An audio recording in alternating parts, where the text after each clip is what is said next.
Imagine a world without choices. Imagine you can't make your own decision. That wouldn't be a world for me. That wouldn't be a world for you. You, I see. Tell them we're gonna be stronger. Together we can make it right. Our purpose is a better Jamaica for you and I. Gonna be stronger together. Time we all just unify. Our purpose is a better Jamaica for you and I. It is a natural right for every human being to be free. Free, so free. So the government is there to protect you and me. UIC objective is to liberate the citizens from colonial bondage, them regulation, them taxation. Rob Jamaica, we independent. Be stronger together we can make it right. Our purpose is a better Jamaica for you and I. We're gonna be stronger together. Come.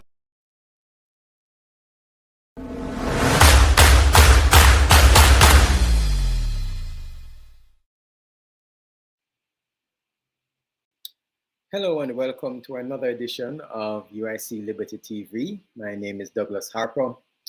Glad to have you all on. Tonight we'll be having a special interview with Mr. Patterson.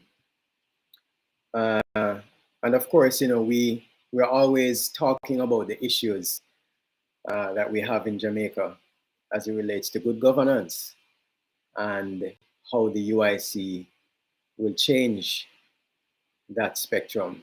VZI Truth says, good night, Uniters. Bruce Davis, good evening, Uniters. Sweet Lady, good night.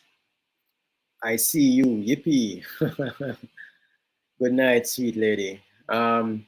So yeah, tonight is going to be an interview night, a Q&A, question and answer night.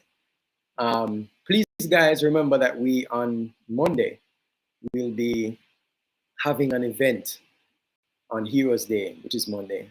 So we'll be going to Lloydersville and Bernard Lodge, as well as Heroes Circle, in celebration or in remembrance of our heroes.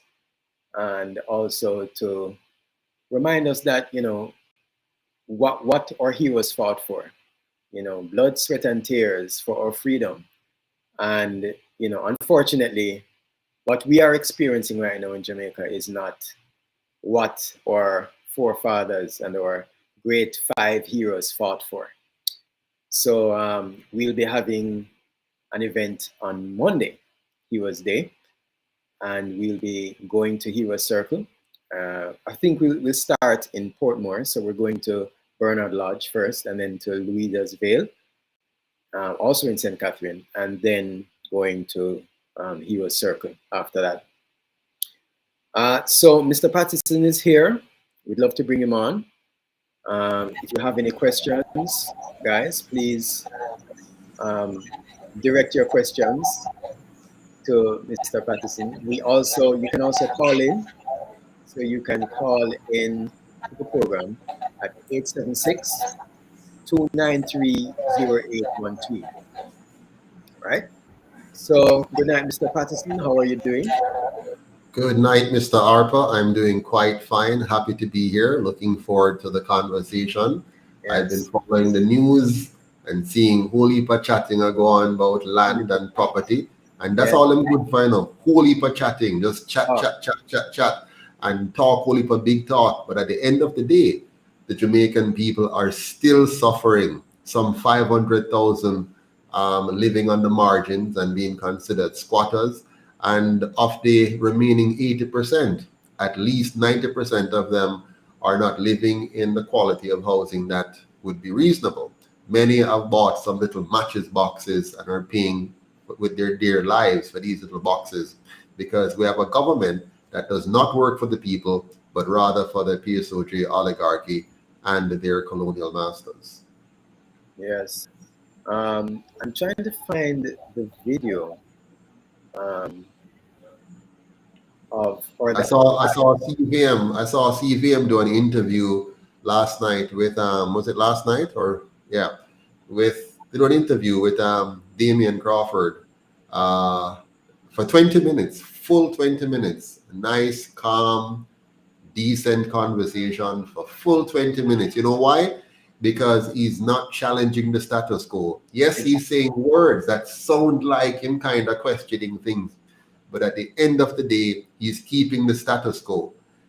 They're used to that kind of politics where both sides just talk about the issue and talk around the issue, but the UIC goes right to the heart of the matter. And the heart of the matter is their colonial master for 400 years thief our land and thief our labor, and these two parties for 78 years have done nothing to seriously correct that problem. They have not returned the land to the people, and they have not ensured that the poor and marginalized are properly assisted so that they can become full property owners, which is the most important and basic right that they have. The land belongs to the people, not to the government and not to the crown. Yes, so true. That is it's an ideology that a lot of people just don't seem to. Well, we've never really been. We weren't taught that. We were taught that the government owns the land. And so this idea of the people owning the land is kind of foreign to us. We're like, what? Oh, how is it the people own the land?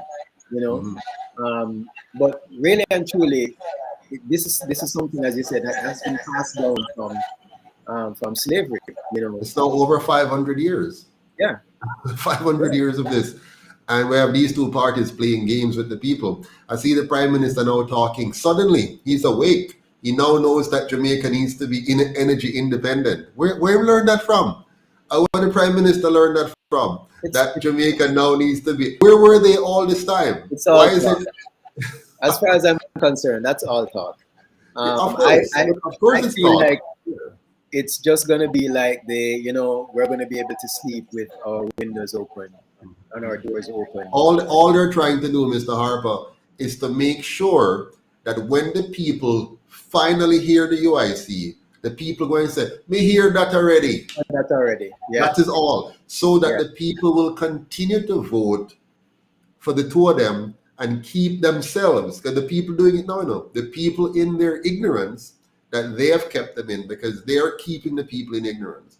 So when the people hear the beautiful plans that the UIC have, me hear that already. When I hear the Prime Minister talk about energy independence already, when I hear them talk about food security already, when I hear them talk about water security, when I hear them talk about everybody must own property already, and all they're doing is talking, because they'll never put policies and regulations and laws in place to ensure that they empower the Jamaican people. Them love poor people, and they're going to keep the majority of Jamaicans poor because they love them.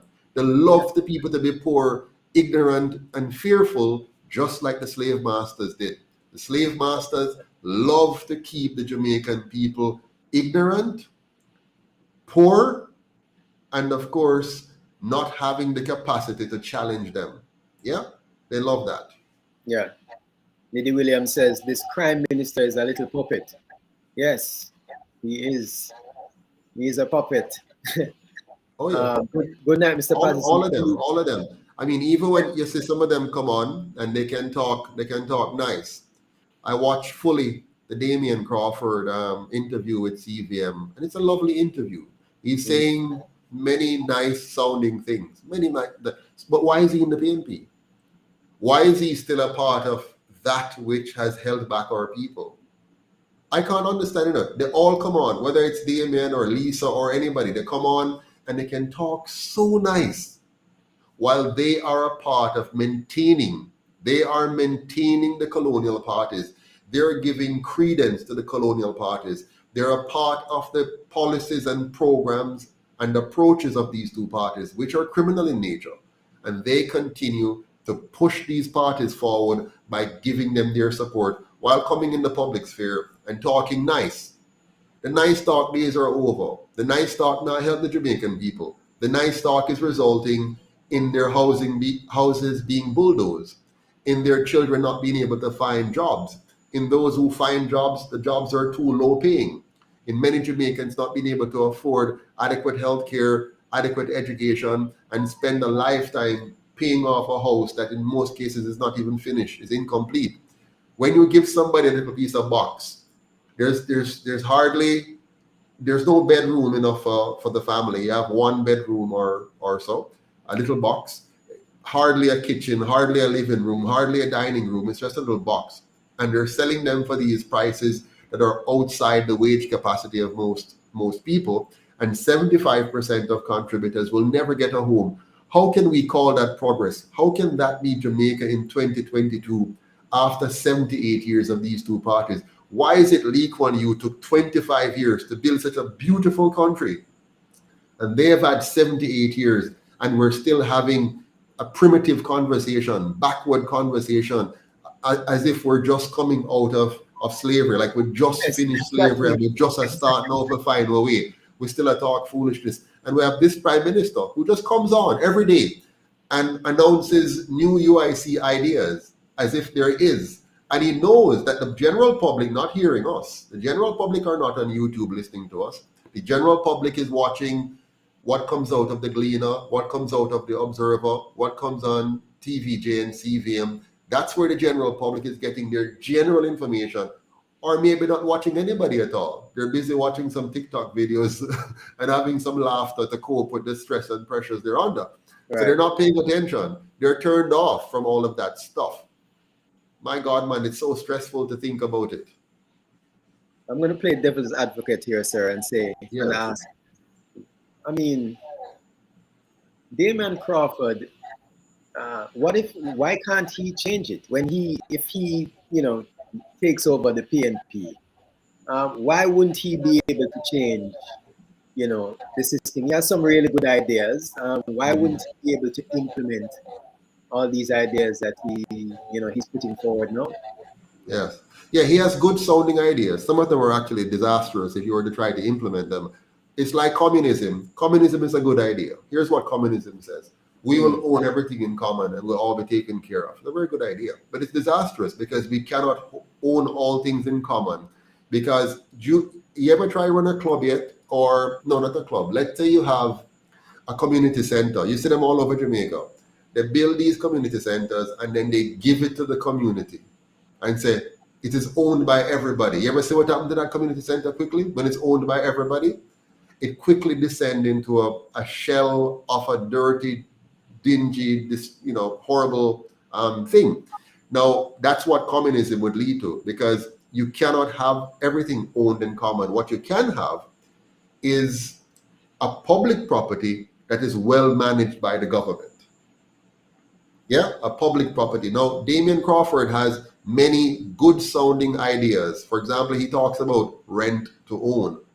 Rent to own is just as destructive as the current system now. If you were to actually put it into practice, what you need is to first of all acknowledge that the land belongs to the people. So it's not theirs to buy. It's their inheritance to be given back to them. That's number one.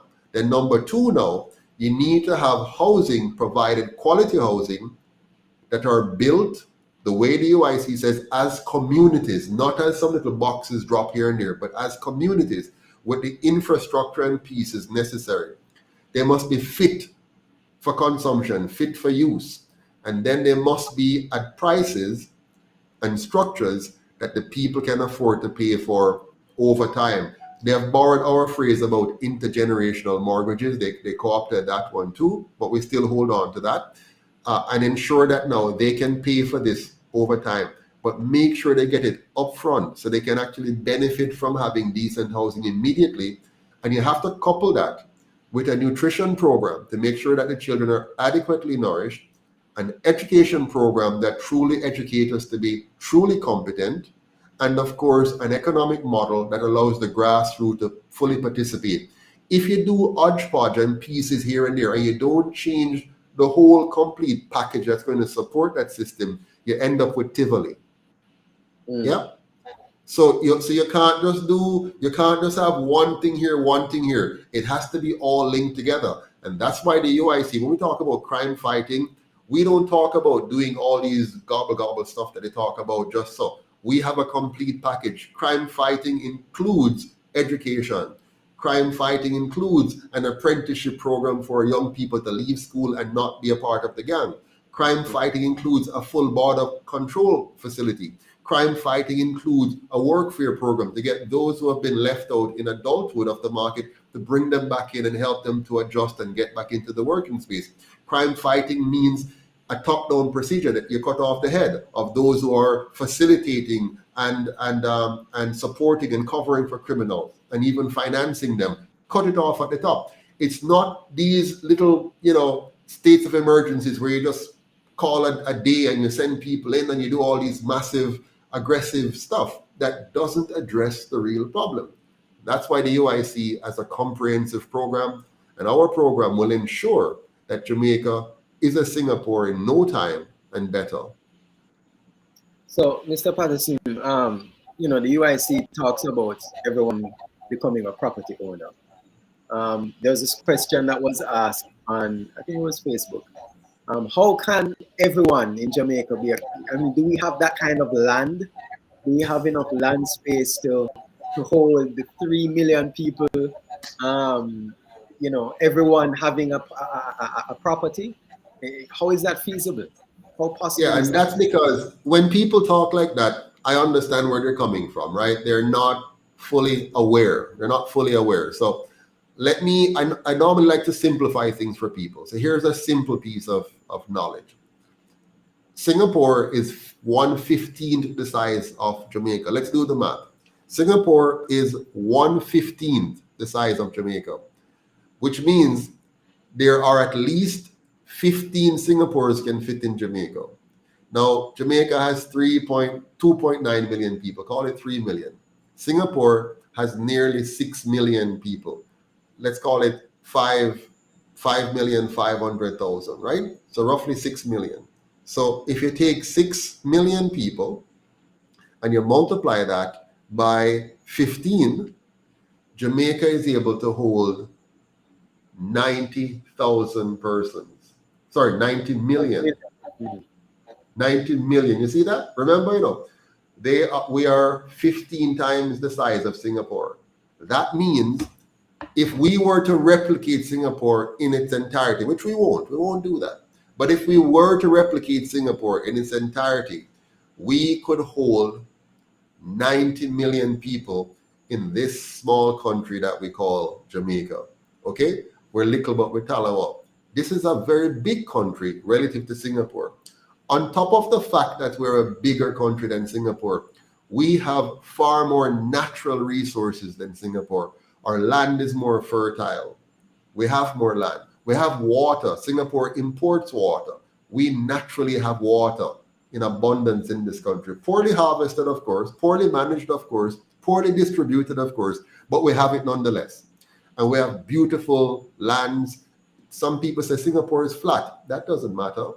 And it's not true, by the way. They do have hills in some areas. But the bottom line is, it's still land. The UIC is going to make every Jamaican a property owner through a family structure. So through the family. Every family is entitled to land in Jamaica. We have two parts to our program. Now, teeth all of this, Andrew, but I'm going to say two parts to our program. One part is recognizing your land ownership by making every Jamaican a shareholder in the land. Every Jamaican. Just like how in a country that produces oil, their citizens are shareholders in the oil assets that they have. So when the asset produces value, the society, the citizens get a share of that profit coming to them. So we're going to make sure all Jamaicans are shareholders in the land. So no matter, once you're born here or you're born to Jamaican parents and you're registered properly, you are a titled shareholder in the land. Whatever wealth that land produces now becomes yours by right, a portion of it, even if you don't own that piece of plot of land. Then now we're going to give you a path, a simple path, an effective path, a comprehensive path to owning a home in this new Jamaica. We have decided to use a high-rise model, and the reason we're going to do that is because we're trying to be as smart as the Singaporeans. They were smart by necessity. Most of them have a little bit of land, so they build in a way that conserve as much of their land as they possibly can. We have been practicing urban sprawl. We have just been allowing to build all over the place, and we're spreading out and destroying our agricultural lands and putting these little box houses on them. And no, the UIC is going to make sure that we have well-developed condominiums, beautiful condominiums, well-fitted with daycare center, community center, police station, support services, all the things you need, play areas for the kids, beautiful parks, all the things that will make for a very healthy living, but we're building up. We're building up. And that's how we're going to make sure every family has a decent home. Beautiful home, 2, 3, 4 bedrooms, proper sizes, kitchen, living, dining. For many, now there are some Jamaicans who will still want to buy their regular houses. That is quite fine. That's your choice, and it will be available for you to do that.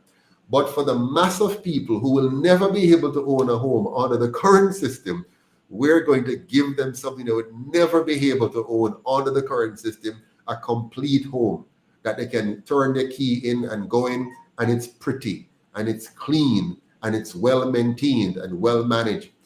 And if you think I'm talking pie in the sky, Singapore already did it. Exactly. So we're not talking about something that's not done. It's already done, fully done. So all we're going to do is borrow from them and improve on it. Something that any government could have done over the last 78 years and did not do. Them never do it. So we are going to do it. We are going to do what these two parties have had 78 years to do and didn't do. We're going to do it. So we're going to give every Jamaican an opportunity to own a decent home in one of these beautiful condos, plus some other structures as well. You're based on existing communities. For example, what would we have done in Clifton? We would have gone in, see what's there, meet with the people, tell them it's not good the way it's set up, it's improper and it's not orderly and whatever. We're going to now work with you, bring in an architect, bring in civil engineers, and we're going to make some adjustments as best as we can around what you already have. Put in roads, put in sewage system, put in water, put in electricity property, and build that out as a good, solid community. Those who have unfinished, half-finished things, we will help to finish that and give you a proper low-interest loan to pay off and get everything done. So your family will be okay. We're not going to disturb your family and disrupt your plans. We're going to work with you to build it out. We're going to put a stop to any such more informal settlements, because now you're going to have a clear path, a clean program, an orderly program to get from where you are being zero to now having a fully completed home that's designed well. I don't want this in the unfinished homes sitting there for years and years and years. No more zinc fences, no more dirty community, no more sewage in the street. The UIC is going to get rid of all of that, because that's the purpose of government. That's why you must have a government that has good leadership, a government that has vision, a government that has the competencies to get these things done. And so that's what we're going to do, Mr. Harper. Yeah. So switching the topic a little to transportation. Recently, I saw a report where our the public transportation is very it's a joke, to be honest with you. People are waiting hours and hours and hours to get any form of public transportation. How will the UIC change this? Can I tell you something? This is so ridiculous. We should be ashamed of ourselves. When the colonial masters were leaving Jamaica, no longer being the upfront managers of Jamaica. So now they have, for some time now, they would have in 1944 started what they call self-governance. So we had some elected Jamaicans and still the governor of England, a governor that's appointed by England to keep them under their control. And that's went on for 18 years. When we got independence in 1962 and all the way into the early 70s, Jamaica had a much better public transportation system. Now, for the life of me, how is it? How can you inherit a public transportation system from those evil colonial masters and make it worse than what they left? How can you make it worse than what they left? When I was a boy, paying 5 cents on the bus, 5 cents. Can you imagine 5 cents from a bus fare? You had what was called the Jamaica Omnibus Service. The young people them now wouldn't know nothing about that. JOS. You see a big green bus, like the yellow ones you have now. It wasn't as big as the yellow one, but big nonetheless, especially for us back then. We had less people and so on, but big buses. Green color, it was green, and it had the big JOS written on the side. All those buses had specific numbers, and there was a schedule about when the bus is coming. It was by modern standard, advanced compared to where Jamaica is today. So we have gone from a more advanced bus system in the 1960s, 70s to a chaotic system that doesn't work today. So our leaders have taken all of that time to destroy even what was relatively good that they got from the colonial masters. Just think that carefully. The same thing was done with Air Jamaica. When the colonial masters were here, having some degree of control over the design and running of Air Jamaica, it was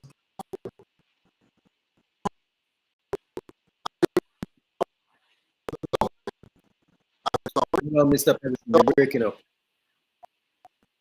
Yeah.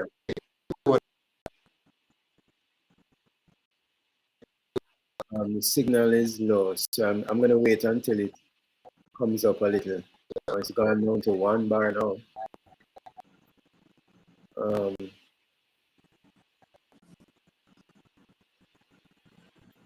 me know when I'm back with you. All right, well, I'm hearing you now, but the video is kind of blurry. Okay. All right. Okay, go ahead now. All right. So I was saying that Air Jamaica was the same thing. Right. Oh dear. All right, so we'll wait for him to come back.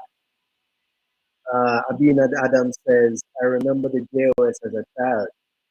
Mr. P, in 1971, it was one cent on what is the JOS. Wow, 1 cent. Wow, that's crazy. 1 cent. Wow. And as Mr. Patterson says, it was a more organized system than we have now. It still was kind of primitive, but it was definitely better than what we have now. And it's a shame that everything that the government touches, it just runs to the ground. Mr.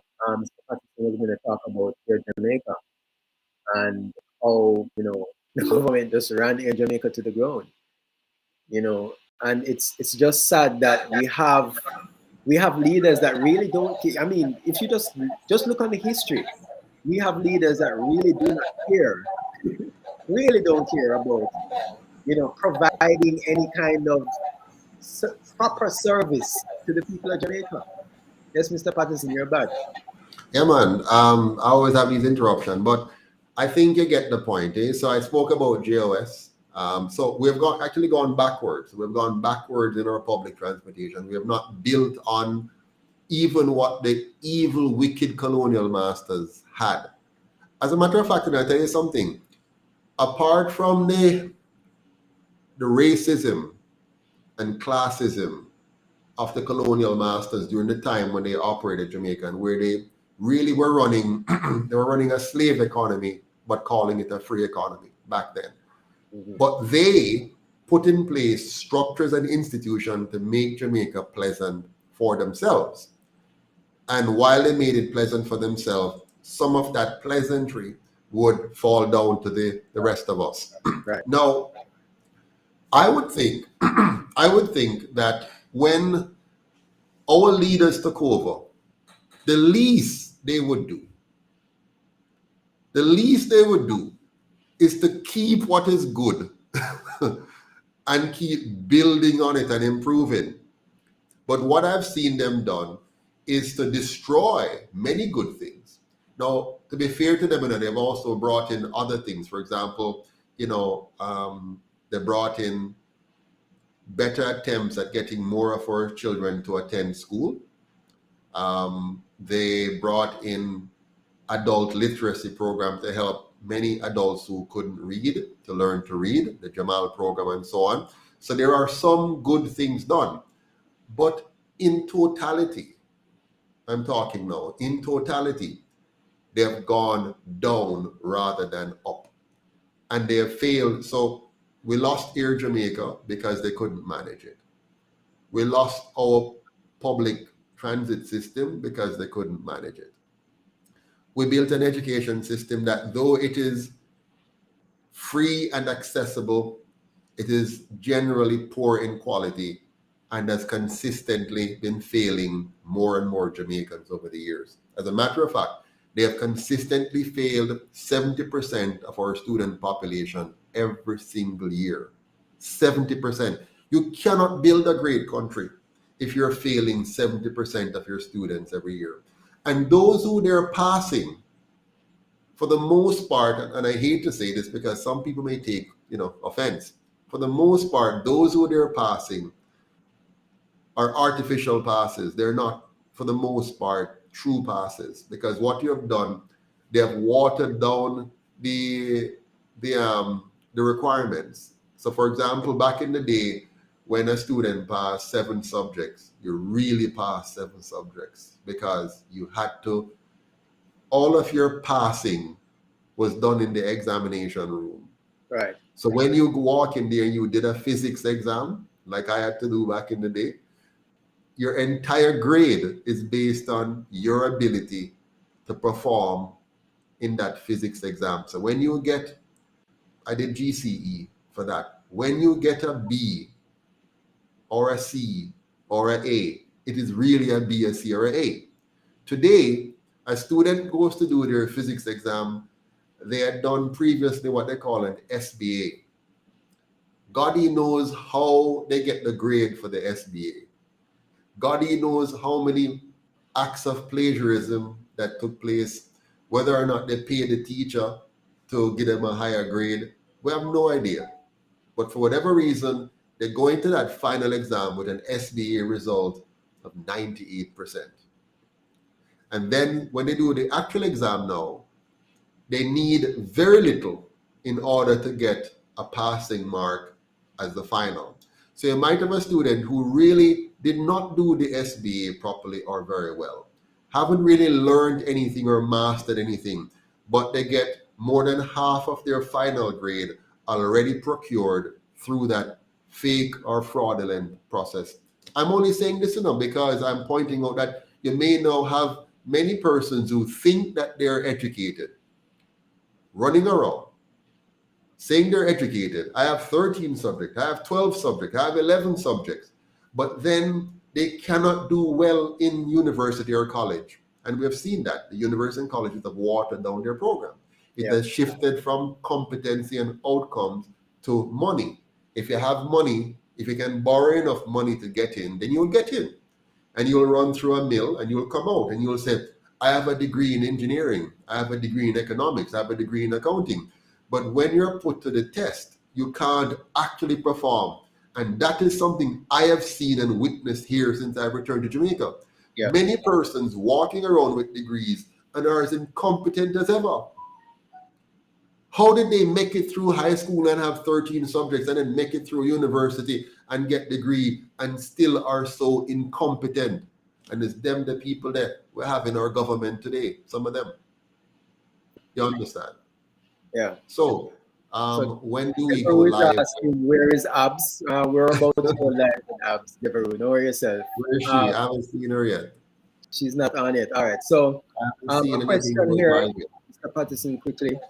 Patriotic Vibes is asking, don't you think, Mr. Patterson, that some of your citizens are to be blamed for the demise of some of the infrastructure in Jamaica? Sorry, say that again? Oh, let me put it up on the screen. So, Yes. don't you think, Mr. Patterson, that some of our citizens are to be blamed for the demise of some of the infrastructure in Jamaica? Absolutely not. Not at all. You see, the way I look at government is you have a role. The role of government is to deal with the fact that you're going to have good and bad citizens. Mm-hmm. And your job is to make sure the bad don't overcome the good. So you're going to have some citizens who will want to litter and some who would not want to litter. You must make sure those who don't litter feel good about doing it and are rewarded for not doing it. And those who litter feel bad about doing it and are punished for doing it. If you fail to properly manage, then those who litter will feel good about it and will not be punished about it, and you'll get more and more littering. For example, if you create a country where crime goes mostly unpunished, you'll get more criminals. If you have a company and the company has poor controls, you'll get more slackness in that company. More will come to work late, more will stay for lunch late, more will finish the work day and their productivity was very low, and they'll continue to collect their pay. Over time, the company will go bankrupt, plain and simple. Who would you blame for that? The employees or the management? I blame the management. The management must make sure, so you have controls in place, so those employees who are not prepared to work properly are punished accordingly. So if they can't come to work on time, dismiss them. If they can't do the work for which they were hired, dismiss them. If they're not prepared to adjust their behaviors to have conduct that is going to cause our customers to be happy and do repeat business, dismiss them. In other words, if you don't put in proper controls that rewards good behavior and punish bad behavior, you're going to get more bad behavior. So I don't blame the people. I blame the management. I blame the government. Yes.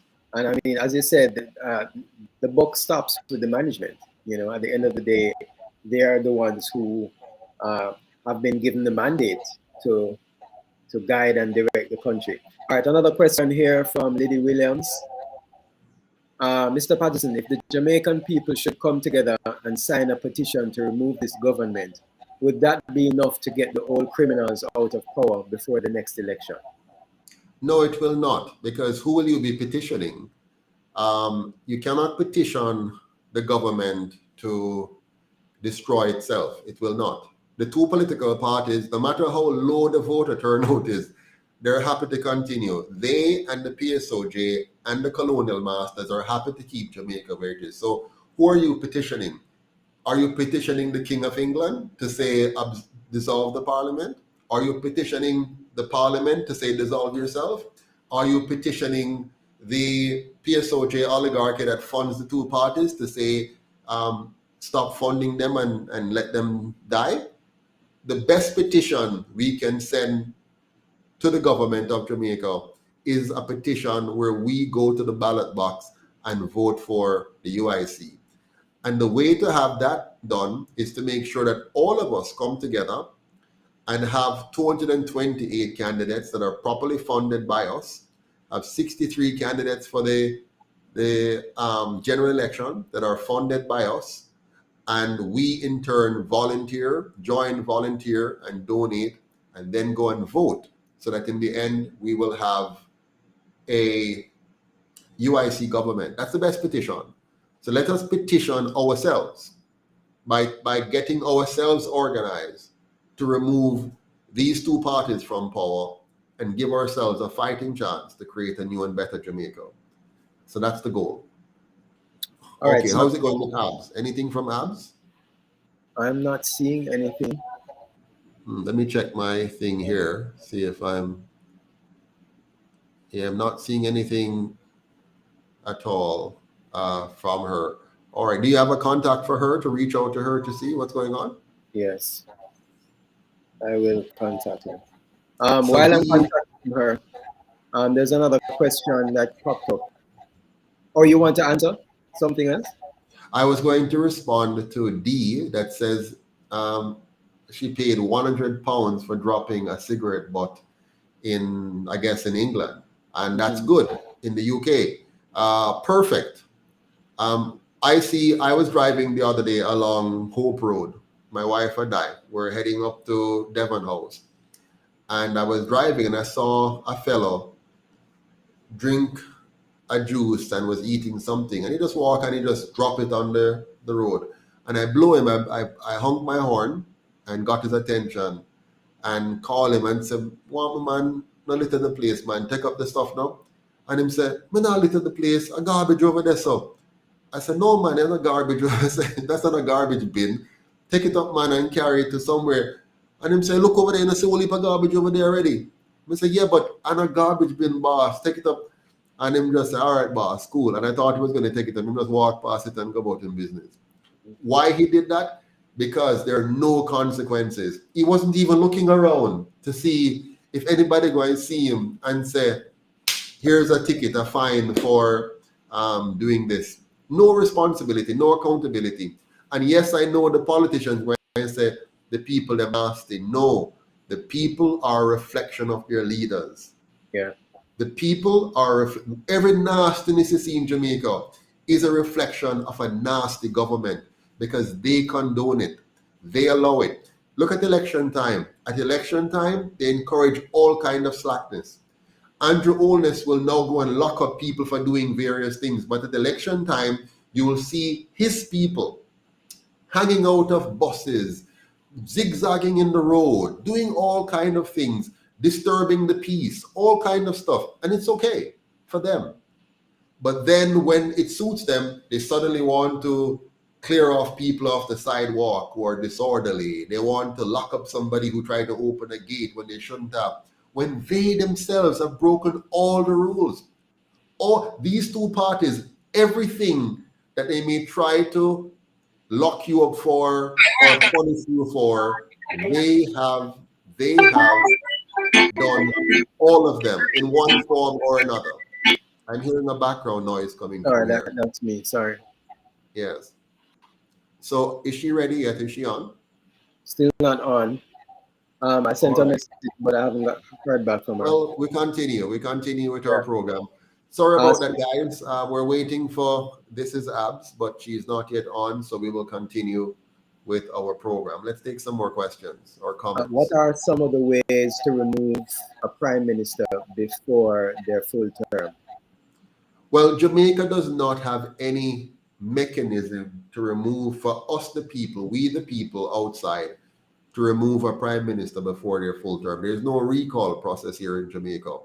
However, if the members of the prime minister's party decides to have a no confidence vote, they have lost confidence in him, then they could bring that forward within parliament, and obviously they would have the majority and could vote. Even if they don't have a strong majority and other members of the opposition wishes to join, in which they gladly would, they would have a no confidence vote and then he would be removed. But generally speaking, Jamaica doesn't make any provisions for us to get rid of. The way to get rid of is for we the people to rise up. There's no structured process. We have to rise up. When I call Jamaicans and say, let us go out and let us, because you see, it's by our numbers, that we send a message. So if we go out on the street and say enough is enough, and only 50 persons show up, that's very clear that for the other 2.9 million, enough is not enough. Them think they're happy with it. So the government say, yeah, there you go, UIC, move from here. So the people have spoken. They don't see what you're saying as being relevant. If we all don't donate and make the UIC a relevant political party by having the funds to go where you want to see me go, you want me to go all over the place? I need money to do that. I mean, for me to leave here and go to Kingston alone, it's 2.5 hours drive, $13,000 to $14,000 in gas. Yeah, round trip. So who pays for that? And when I drop into all those potholes along the way, who pays to fix the vehicle? Where does the money come from? I really want us to start being very, very intelligent about politics in this country and stop allowing ourselves to be fooled. Politics is not fairy tale. I know the other two parties, they have tricked us into thinking politics is fairy tale, that politicians must come around and hand out gifts to everybody and then you go and vote. That's fairy tale. The real truth about politics is that the PSOJ gives them those money to create the fairy tale impression in your mind. So that all you go and do, you just go and vote because you only see the fairy tale. You see nice Lisa Anna posing in different pictures and looking nice and pretty. You see nice Damian Crawford. You see Prime Minister traveling across the country. You see opposition leader going to every event or every issue. Yes, because somebody is paying them to do that. And after they get paid to do it, you get fooled to vote. And after you vote, you live miserable for the next 4 to 5 years. And yes, you may vote them out. But then what? You're just voting the other side of the coin that is still controlled by the same puppet masters. So you vote for the PNP. Now, we're tired of the GLP, them bad and wicked. Vote PNP. Sure. 4 years later or 8 years later, we're tired of the PNP, them bad and wicked. Vote GLP. Then what? 4 years, 8 years later, the same thing again. You see what is going on here? We have been duped, guys. We have been tricked. The only people who win after every election is the PSOJ oligarchy. The laws and rules will still work for them. They will get the government contracts. They will get the government interest on those big loans that they lend to the government that we're paying interest on. They will get laws that are written to protect them and to suppress your business, suppress small and micro businesses. So it's time for us to wake up, see the trick, and say, we now have to own our own party. We, the people, have to come together and own our party, separate and apart from the parties owned by the PSOJ and the colonial masters. Why do you think Andrew wanted to juke you? Why do you think why he locked down our country? Because the colonial masters were paying him to do so. And they act on behalf of those who are paying them. So all I'm saying is, let us fund the UIC. Let us pay ourselves down. All of us can't be in politics at the forefront. So I have taken the step forward and others have taken it with me. You have to fund us to represent you, to fight for you, to protect you, to defend you, to give you the country you want. And if you don't do it, somebody else will.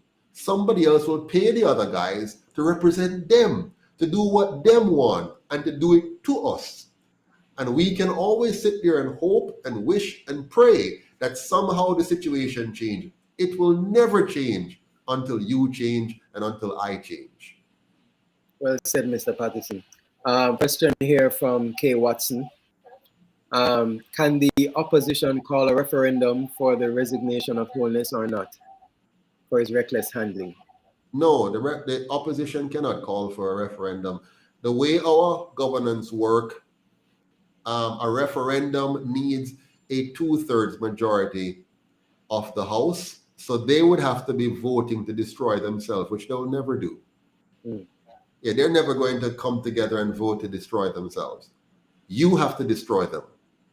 You have to vote to destroy them. You have to say, we are going to come together and we're going to have a referendum in the next election. We're going to have a referendum where we're going to vote UIC. But remember, there will not be a UIC on the ballot if we don't have money to have candidates on the ballot. So if you just wait and say, okay, I'm going to vote UIC when the time comes. Yes, but if UIC doesn't have candidates and doesn't have the money for those candidates to be heard, to be engaged in the community, to go around the media and find alternative ways to get through to people. If we can, right now we're going to Era Circle and Clifton and Bernard Lodge, Lloyders Vale in St. Catherine, right? We had to come on the other night and beg money for pay for a coaster bus. Beg. And somebody immediately donated $350. Thank you very much. Another person donated $100. Thank you very much. And so on. Now, just imagine if we never had to come on and beg, because 1,000 of us every month gave $25 US every month, or more, or less. Because some might only be able to give $5, some 10, some 15, some 20, but whatever. But just imagine if we had 1,000, it's very simple. If we had 1,000 persons giving $25 a month, that would be 25,000 US dollars every month, times exchange rate of 155, that would be $3.8 million a month, times 12, that would be $46 million a month. We would be able to fund, even though this is much smaller than what the other two parties are getting. Remember, the other two parties got $330 million just for the election. Not even what they get before, you know. Just for the election, for a few weeks. They got $330 million from our wonderful friends in the PSOJ oligarchy. Yeah. So they are dead serious. The PSOJ people, them dead serious to hold on to this system. But we're not serious. You know how much money the UIC got last year, approximately, from everybody who donated? 3 million Jamaican dollars for the entire year. 3 million Jamaican dollars is what all of us from all over the place donated to the UIC. That's what we have been subsisting on. That's how we have been struggling to survive. So far this year, we have gotten about roughly, close to 3 million already, again this year, roughly. Should be more, but somewhere there. Now, if we had 1,000 Jamaicans giving an average of 25 US dollars, some giving more, some giving less, but it averages out to 25 US dollars per month by 1,000 Jamaicans, we would have enough to make sure we have 228 candidates on the ballot come election day for the local government election. That would be enough to make sure we have 63 candidates on the ground on election day, and before that, communicating and connecting with people. Without that, we can't do it. I'm still pushing, you know. I'm still pushing. I'm still trying. We, the team, we're working and with the little that we have. But if we don't do it, if you don't step up and do more than just wish and hope and pray, we will not have those candidates on the ballot, Mr. Harper. Yep. Another question here from Devereaux. I have an idea about schools. Why not make all schools technical high schools that cater to all paths that a student might take instead of making special needs schools? Well, we are not going to make all schools technical schools. We're not going to do that. We're going to make an education system that is able to evolve and respond to the needs of the Jamaican people. So the UICSA has this approach to life where we strongly believe that we don't know everything. We strongly believe that there are so many brains and minds in the world, in our country, outside of our country. The model that has been followed so far in Jamaica is that 63 men and women know what's best for everybody. That's the model that we have been following, and it has proven to be a very destructive model. The model the UIC is following now is a model that says we want to ensure a school system that is able to be diverse, that will respond to the different needs in the country and globally. So suppose you have Mr. Williams, or Dev, I'm guessing it's a Mr. I'm not sure. Dev. Yes, it's a Mr. It's a Mr. Yes. Mr. Williams. Let's say we have a brilliant Jamaican somewhere out there in the world.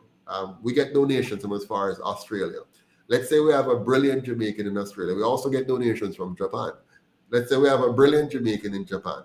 He has a brilliant idea about a kind of school that he thinks would do very well.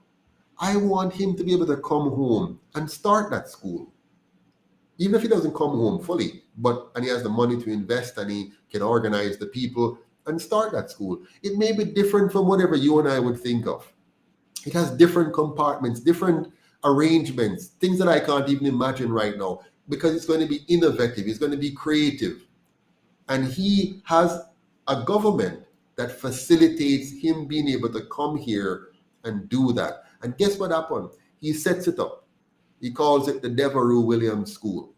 And lo and behold, we're all amazed when we see what that school is doing, how successful it is at teaching, how the methodologies it's using are very effective, and nobody else had thought about it before. But now we get to see it and learn from it.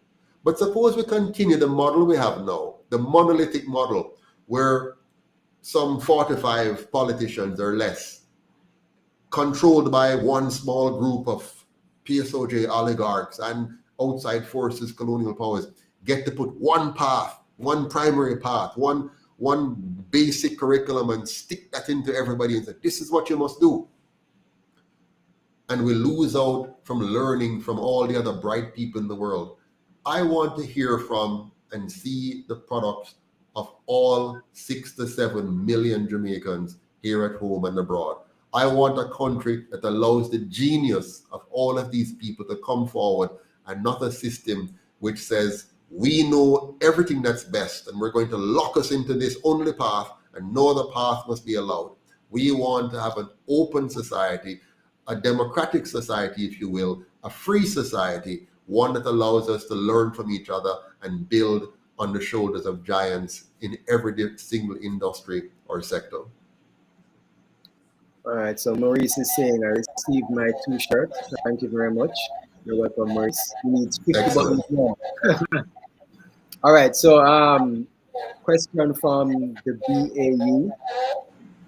Mr. Patterson, do you think it's possible to get the 63% who are fed up to participate in the next election? Absolutely. If the UIC had the money right now to go around the country and educate the people like people want us to do, but we can't do because we don't have the money. If the UIC had the money to go around the country en masse, it's over. The only reason why the Jamaican people are still in the state of confusion and depression that they're in, without a clear path to get ourselves out of this in their minds, is because the UIC has not had the funds to be able to go around the country and impact the country fully. Every time we go on the road, the people are very happy to see us. They learn so much from us and they're ready to move. But they can't get that because we have not been able to move as efficiently and effectively as we want to, because we just do not have the money. It's that simple. We're thankful for what we have. The monies that we have gotten so far has helped us to push and push and push ahead. But we do need more. Or we also need more brilliant minds to come on board and say, okay, Mr. Patterson, you don't need money. Here's how you can do it. And show us. Don't tell me. We have so many people who want to advise me. Come and show us. Come on board and show us how brilliant you are, how you could do this much better than the rest of us. Come and show us how to do it. Don't just tell us online. Join the movement and get involved and volunteer for a role. Like we have our newest addition to the board, Christine Mensah, who is now our fundraising director.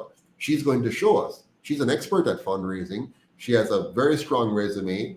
She has done this in the past in bigger organization than ours. And so she stepped forward. She's going to show us how it's done. That's what we want. People to show us, not just sit on the sidelines and tell us or criticize us for not doing what they think we should do. You have people who even leave the movement and say, we're not doing enough. But they haven't done anything, but they're leaving the movement because we're not doing enough. Don't leave the movement because we're not doing enough. Come and do enough. Show us how you can do it. Yeah. So I got a message from Abby. I don't know what time she's starting her live, but she says you should be coming on at 8:30. Okay, all right. Well, let's continue. We'll continue. Yeah.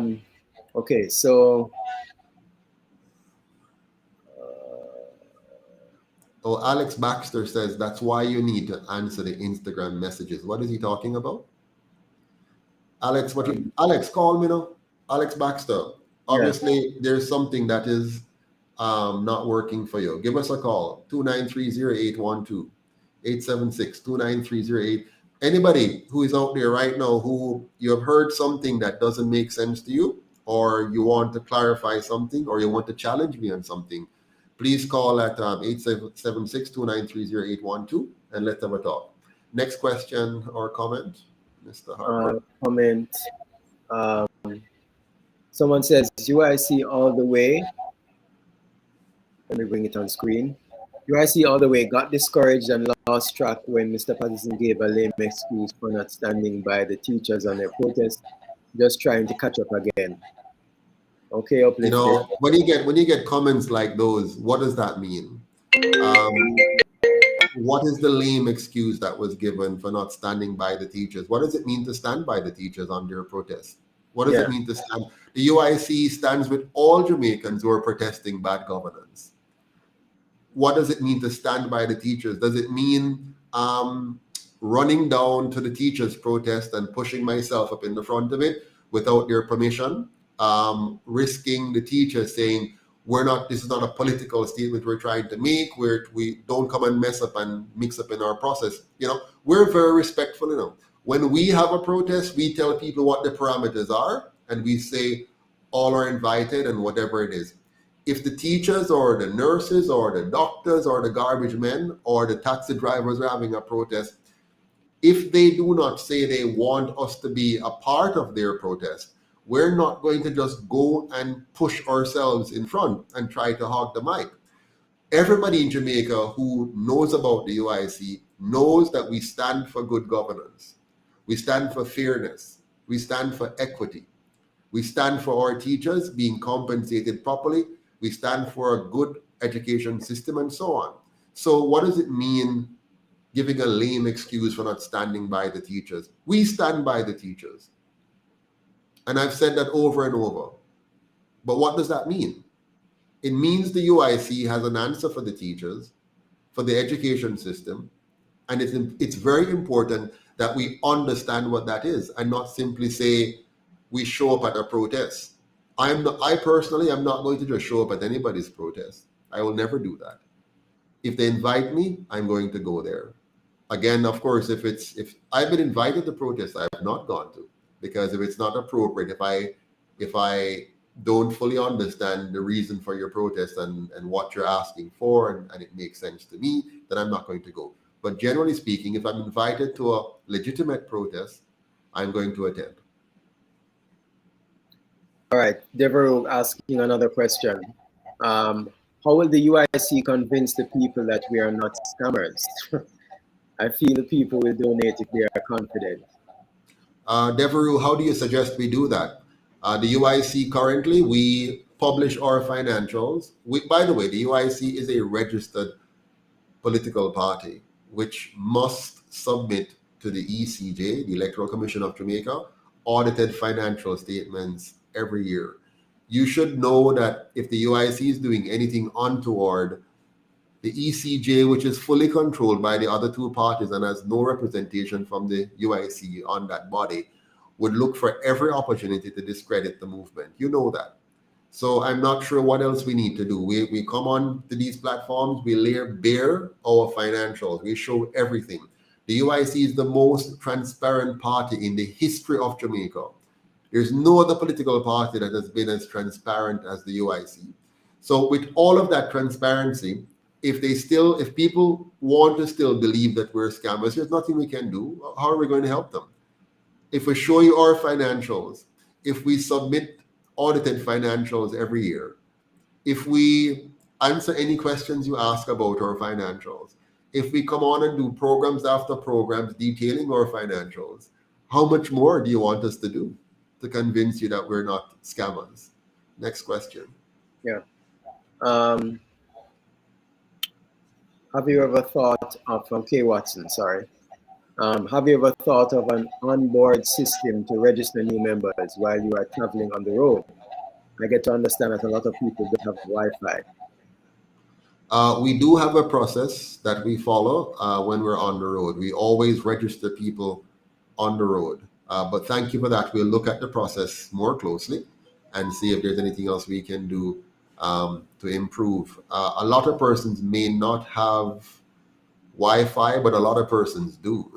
You know, like the vast majority of Jamaicans now have a smartphone and are able to, if they're really interested, and they can't escape it much longer now because they're all being forced now to get NIDS cards and to get digital currency. So, you know, it would be odd that, many persons still don't have, basic access at a minimal level. Now, people engage, in things that they want. I mean, in my community here, when there's a dance going on, people find the time and energy and everything to get to it, and the money. So it's a matter of what is important to you. If you value what we're talking about, you're going to make an effort. Next question. Well, really a comment from D. I would really like to join the UIC, but I don't want people to send gunmen for me. I need to feel safe. That is the reason I do not get involved. I'm a UK resident for 36 years, not used to the dirty politics. Okay, D, you have absolutely very little to worry about. Being a UIC member in the UK is one of the safest ways to be a UIC member. If you're in the UK or Canada or US, you're very, very safe. You're not a risk enough for them to come after you in the UK. So don't worry about it. As a matter of fact, being a UIC member here in Jamaica is not very risky either. I know they want you to worry about, they want you to be fearful. As I said a few times before, the way to control people from slavery until now is through fear, ignorance, and poverty. And so they've had you in fear, and because of that, they're able to limit your involvement, which then limits the possibility of the UIC to grow. Many persons have avoided joining the UIC here in Jamaica because they're afraid. What they don't know is that they should be afraid of what's going to happen if we do not succeed as the UIC, right? It means if the UIC fails, you're talking about Jamaica being more crime-ridden than it is now. You're talking about more Jamaicans being poor than they are now. You're talking about more of Jamaica being owned by foreign interests than they are now. So it's a good idea, a very important idea, that we actually move quickly to rescue our country via the UIC. Yes. So Deborah is saying, I feel the youth is the key. If the youth can be convinced that this is their movement, they will jump on it. That's from Deborah. Okay. I don't know. Yeah, we just need to convince ourselves, right? All of us have to be convinced that we want to do this. I saw somebody make a comment about getting the dancehall artists involved. Yes. I think it would be great if the dancehall artists were to get involved. It would be great. Unfortunately, they have not gotten involved. Many of the influencers around Jamaica are contented to sit on the sidelines and watch like everybody else. They don't invite me to have a conversation. They don't get involved. I mean, some have inched out. You've had a few of them who have stepped out a little bit and had a bit of a conversation, but most of them are afraid to get involved. And I guess it's the same thing like everybody else. Everybody's afraid. We're all slaves. Slaves are afraid. We're just afraid. And what are we afraid of? We're afraid of being victimized. We're afraid of losing our status and popularity. Suppose I was afraid. There'd be no UIC. I mean, all my family members were afraid. Everybody was afraid. No, you shouldn't do that. No, it's too dangerous. Everybody is afraid. What's going to happen if we're all afraid? What would happen if Sam Sharp remained afraid? Yes, he died in the process. Nani remained afraid. Gordon remained afraid. Bogle remained afraid. Garvey. If all of these guys remained afraid, we would still be in chains today. Can you imagine? You and I would be born. Remember, the slavery lasted for some 400 years. That's not a short period of time. Just imagine if some people didn't decide to not be afraid. You and I might have been born in chains just the same way. Yep. So if we do not decide to stop being afraid, the chains we're now in, the chains of bad governance, the chains of politics, the chains of a fraudulent monetary system, and it's coming fast enough. In a few more months, I don't know when, but it's coming fast. You are going to find you have a chain on called a digital currency. A digital chain. Which is going to take away all of your rights to choose. You will have no right to choose what to buy, when to buy, and who to buy from. You will have no right to make decisions that is not in keeping with the government's dictates. And remember, our government is not our government. Our government is a puppet of some other group of people. Yeah? So that other group of people will tell your government, listen, it's time for you to make sure that all Jamaicans take this medication that we prescribe. And if you don't take that medication that they prescribe, they will say, okay, all the persons who don't want to take it, turn off their digital currency. So they will wake up in the morning with their phones and say, I go buy some food. And when they go, click, click, click, nothing, what happened? We're sorry, but you have not yet taken your injection. Please take your injection so you can make your purchase. There's an injection site just next door where you are right now. It's only 25 feet away. Turn to your left and go there and take your injection and come back, and then you can buy the bread and butter you want to buy. That's where we're heading, folks.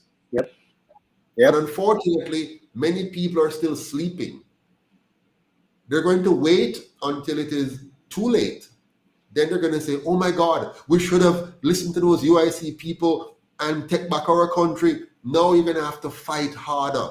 Now you're going to have to really fight. I mean, really, really fight. And guess what? If you're afraid to fight now, you won't fight then. Next question. The Costa is asking, what is your take on having fixed term elections and disclosure of party findings? Funding, sorry.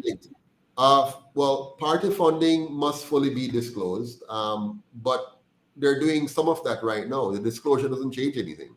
Right now, we know that the two parties got $330 million from the PSOJ oligarchy. It's good to know, so that's good. It's I believe in full disclosure, and it's good to know, but that will not change anything. Knowing how much is disclosed is good, very, very good, but it does not change the problem. Fixed term elections is good, but it does not fix the problem. All that will happen, remember, you can't fix the term of the PSOJ oligarchies. They're in office forever, for as long as they shall live, because they're buying the politician. So if you say, Andrew, you only get 2 terms, fine. He goes in for 2 terms and he works for the PSOJ oligarchy and he leaves.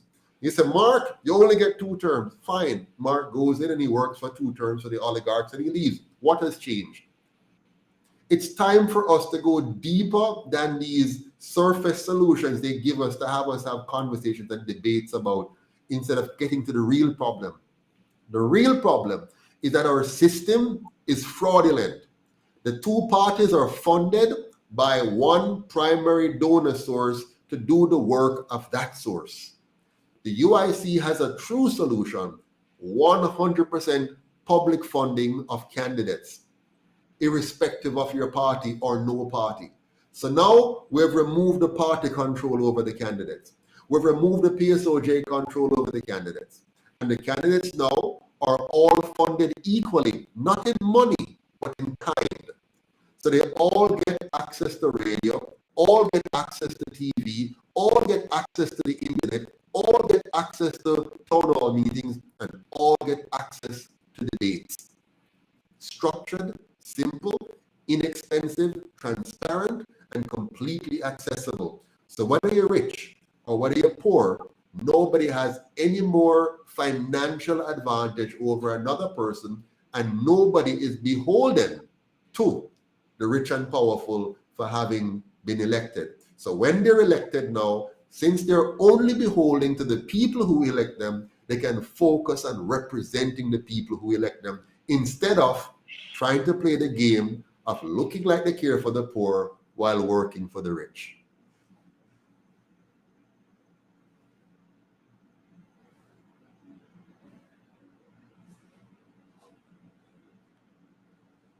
Did I lose you, Mr. Harper? Sorry, I'm seeing that Abs is on live now. So, sorry, Abs, sorry, it's playing in the background. Says the Prime Minister should ensure all parliamentarians are trained in governance. Right. So Abs has started. Sorry, Abs has started her her live stream. Okay. So I don't see her on my thing here. Let me go and check again. If I reload I see what I can do here. I think I have an idea. Let me do this here, and I should be able to see. This is Abs. I'm going there now. And how do I do this? I do this here. 1 second. Sorry, guys. Give me a second here. Let me just connect. Just a minute. All right, guys. So while Mr. Patterson connects, let's see. Get this. So please remember, guys, to like the video, like and share. The more people that hear about the UIC is, the more people that will know about the UIC. I'm seeing a lot of comments of people saying that people don't know about the UIC. And, you could see that as a bad thing, or you could see that as a good thing. If they don't know about the UIC, now is your chance and opportunity to share the UIC with them. The UIC is really, look at the UIC like a startup company. A lot of people may not know about the UIC, or a lot of people do not know about the UIC. And that could be a good thing, because now here's your opportunity to share with as many people. No one can say to you, oh yeah, I know about the UIC. They don't know about the UIC. So here is your opportunity now to share and tell them about the UIC. Yes, Mr. Patterson, you're back. All right, good. So she's reading the news right now, and when she finishes, then she will get us in. All right. So do you have any more questions here for me? We have a couple more questions.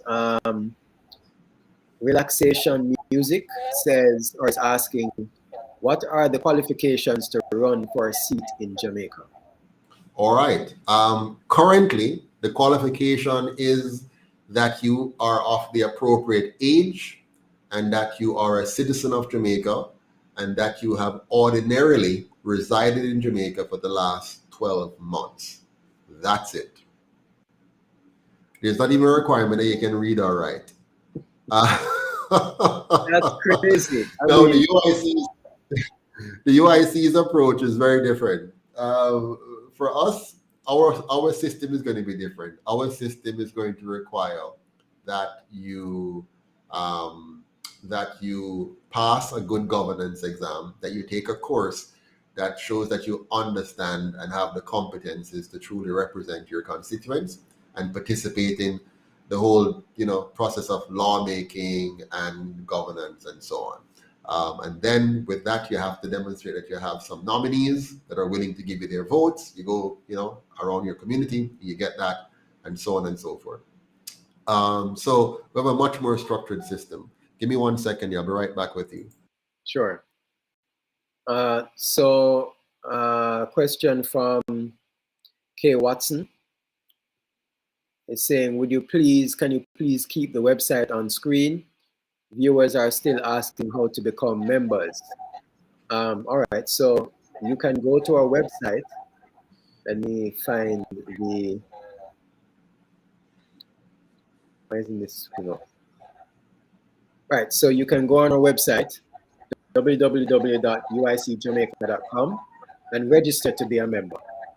So you can register there to be a member. You can also register to donate there, and register to volunteer there as well. And as we've been saying throughout this program, we really need your help. We really need your support, financially as well as voluntarily, if there's such a word. We need your help in all areas. That's correct. Voluntarily. We need 3 things from people. We need your time, your talent, and your treasure. Time, talent, treasure. Or we need you to join, volunteer, and donate. Join, volunteer, donate. Join, volunteer, donate. Very simple. When you join the movement, you're sending a signal Just imagine if we had a membership base of 500,000 Jamaican worldwide. Right now we have about 3,000 on record, on electronic record. There's another about two to 3,000 that's not on electronics. So they're paper based, and we have about 3,000 plus electronics. So call it altogether 6,000 voters/supporters. Of that, only a small number actually pay their membership dues. Yeah, the membership dues is simple, very, very simple. Membership dues, if you're in Jamaica, it's less than $250 a week. Can you imagine that? Just imagine if 500,000 Jamaicans paid $250 a week, what that would mean for us to be able to carry out our work. And if you're overseas, the membership fee is only $10 or the equivalent of that in your respective country. That means less than $2.50 US a week is the contribution. Just imagine if we had 500,000 members in the diaspora giving $2.50 US per week. That's how you take back your country, guys.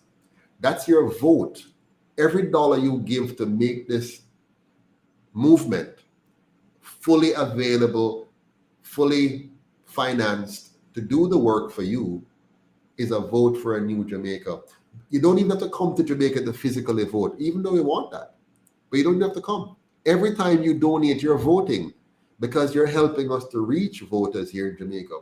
So one member, one person in the diaspora giving $25 a month may be able to generate 1,000 votes on the ground here in Jamaica.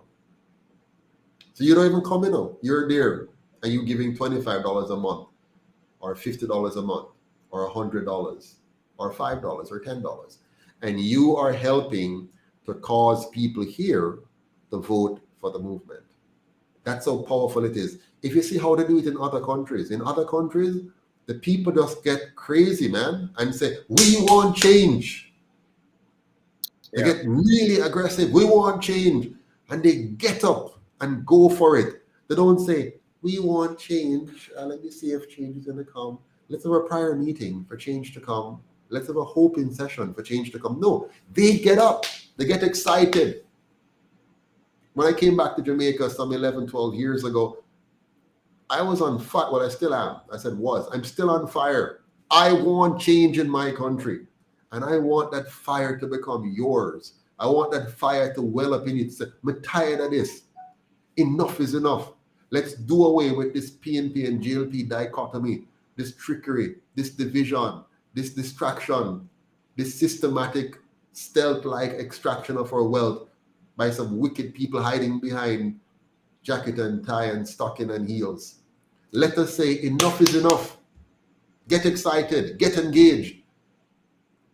Every Jamaican should find $250 a week. Every Jamaican can find $250 a week, no matter how poor you are. You could live in a sardine can, a little box. You can find $250 to free your country, to free your child, to free your grandchild from a future of frustration and poverty. If you live abroad, you can find $2.50 US a week to say, I want a Jamaica that I can retire in and my children can come back home to and don't have to be afraid to travel from Kingston to Montego Bay or from St. Anne to St. Elizabeth or from Portland to Hanover. I've said enough. Back to you, Mr. Harper. Well, following up on that question, I think you answered part of it already, but please explain to the people who are in the diaspora how to get on the voters list. We need their votes. This is from Patricia Burgess. Hello, can you see me? All right, one second. Let me see if this works. How is this? Any better now? Yes, that is better. Wonderful. Thank you. I have a problem now because I want to make sure our friends online can hear you. Hi, So hold on, Mr. Harper. No, because I want to make sure I'm blocking that. 1 second. I'm going to do a mic check here. I'm going to switch something here. So we can do this together. All right. So let's see. Say something. Let me see if they can hear you. I'm going to switch something here. Okay. So that we can be in this together. All right. Say something. Let me see if they can hear you. Okay, hi, Mr. All President. right. Now, everybody online, can you hear the good lady? This is Abs speaking. Give me a yes if you can hear her. Say something else, my dear. Say something else. Tell me how much you have learned about the UIC. This is Abs speaking. Give me a yes if you can hear her. Say something else, my dear. Something else. Tell me, Guys, tell me. for all of you guys on my conversation, I think it was last week, but we definitely had to have a part two because the conversation stretches wide and deep, so we had to bring it back for part two. And I know a lot of you guys have questions that you didn't get to ask, so you can ask him. All right, wonderful. So I'm very happy to be here. My people on this end say they can hear you loud and clear. So we're good to go. Let's rock. On this end say they can hear you loud and clear. So we're good to go. And guys, on my live, are you hearing the president loud and clear? Just comment yes if you're hearing him loud and clear.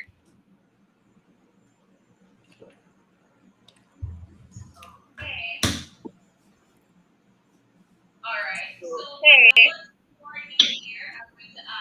All right. So for those who are new here, I'm going to ask the president to introduce himself. Just tell us your name, where you're from. All right. So my name is Joseph Patterson. I was born in Kingston, August 2nd, 1971. I currently live in St. Elizabeth, where I migrated or immigrated, whichever one you want to call it, when I came back to Jamaica from Canada. I left Jamaica to live in Canada when I was about 23 years old, and I came back when I was 40 years old. And I've been here since, about 12 years now. Something interesting about myself, I am a vegetarian for about 20 years now. And I've been married to my wife, my high school sweetheart, which I met in grade 8 for the last 28 years. So we've known each other now for some 30 odd years, you know, and we got married right after college. And we have 3 beautiful children, all girls, young adults now, doing very well on their own, independent women. And so that's me, Joseph Patterson. Oh, I'm a CPA, a chartered professional accountant. So I've been in the finance industry now for some 25 years. I consider myself to be a money expert. They call me the money doctor. So yeah, so that's me. Okay. What kind of phone are you using? Is an iPhone? I'm on a Android phone, and my people here want you to speak up louder because they can hear you, but you're a bit faint.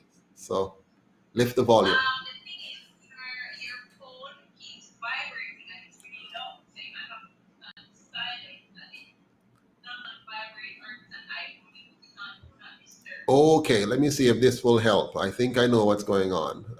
Let me see here, because I tried to put this up here. Let me see if this will work. All right. It keeps 1 second. Let me see if I can fix it here. All right. There it goes again. Oh, you're hearing like the other stuff in the background. I just heard a vibration. All right. Let me see if I can take that off. 1 second. I hope I can do this proper. Give me a second here. Let me see if I can. There we go. All right, take off the ringtone.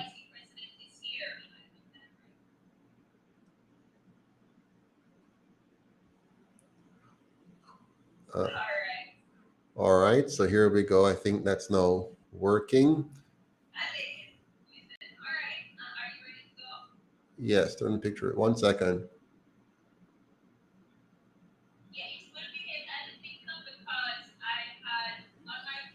Yeah.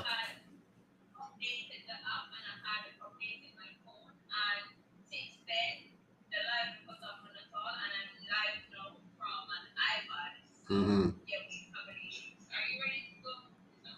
Yes, I'm ready to go. For you on the live here on YouTube and so on, I hear you're having an echo. I'm sorry about that. I'm not too sure how to fix it, but let's survive. We'll continue. Go ahead. So for those who are new here, just give us a quick backstory. What is the UIC? When it was formed and why it was formed? Sure. So the UIC is Jamaica's official third political party. We came into existence through that system on December 2nd, 2019. The purpose of the UIC is really to fix the system of bad governance that we have had for the last 78 years. As you know, the first election occurred in 1944 when we got so-called universal adult suffrage. The first election was won by the JLP, and they served for 2 terms, and then after that the PNP. They have exchanged terms since then until now for 78 years. The system that they have adopted and embraced from then until now has only served to undermine the economy of the Jamaican people and left too many of us without the kind of economic conditions that we need to do very well. The UIC wants to fix that. We want to return Jamaica fully to the Jamaican people, achieve full and true independence, ensure we have a governance model that protects our rights as individuals, protect our sovereignty as people, and ensure that overall we have a safe, clean, and orderly country where every citizen can live, earn, and retire with dignity. Okay, so the last time we spoke about a very pressing issue, and that's the issue of crime. So for those of, before I get clear, someone is asking about your educational background. You become so educated. So tell us about your educational background, please. Sure. You'll be surprised to know that I failed common entrance twice. So back in the day, today we have GSAT, right? Back then in my time, we had so-called common entrance. I failed common entrance twice, and then I failed the technical entrance as well. So I was what you call back then a pretty dunce. I went to Spanish Town Secondary, which is where you put the dumb students back in those days. So, in those days, if you're not doing well academically, you go to what they call a new secondary school. So Spanish Town Secondary is where I ended up. My stepmother told my dad that since I can't do much with my head, they must send me to somewhere where I can do something with my hands. So I went to Spanish Town Secondary to learn a trade. And by the way, I learned the trade of electrical. I learned electrical installation. However, at Spanish Town Secondary, I expanded tremendously, getting involved in everything from being head boy, being student council president, starting the science club, drama club, debating society. I was the captain for the quiz team, and we won our first school challenge quiz when I was in grade 10 as the captain. And then from there, I got a scholarship to go to St. Andrew Technical High School, where I also excelled, became head boy, founded the math club, president of Key Club, literary club editor, junior achievement VP of finance, student council president, represented Jamaica twice in the US, debating society leader, and also Gleaner Company article writing gold medalist. From there, I got a full scholarship to go to UTech, where I studied engineering. I got a full scholarship from STATS, the Isaac Henry Scholarship. I did engineering at UTech. And then shortly after that, I taught at Kingston Technical. I taught physics, engineering science, and mathematics. And then I got a job with the sugar company, where I was the assistant manager for instrumentation and controls before migrating to Canada and becoming doing another degree in accounting science and management, and then becoming a chartered professional accountant and a certified general accountant, and then work my way up to becoming a director of finance in the government. Oh, okay. All right. That answered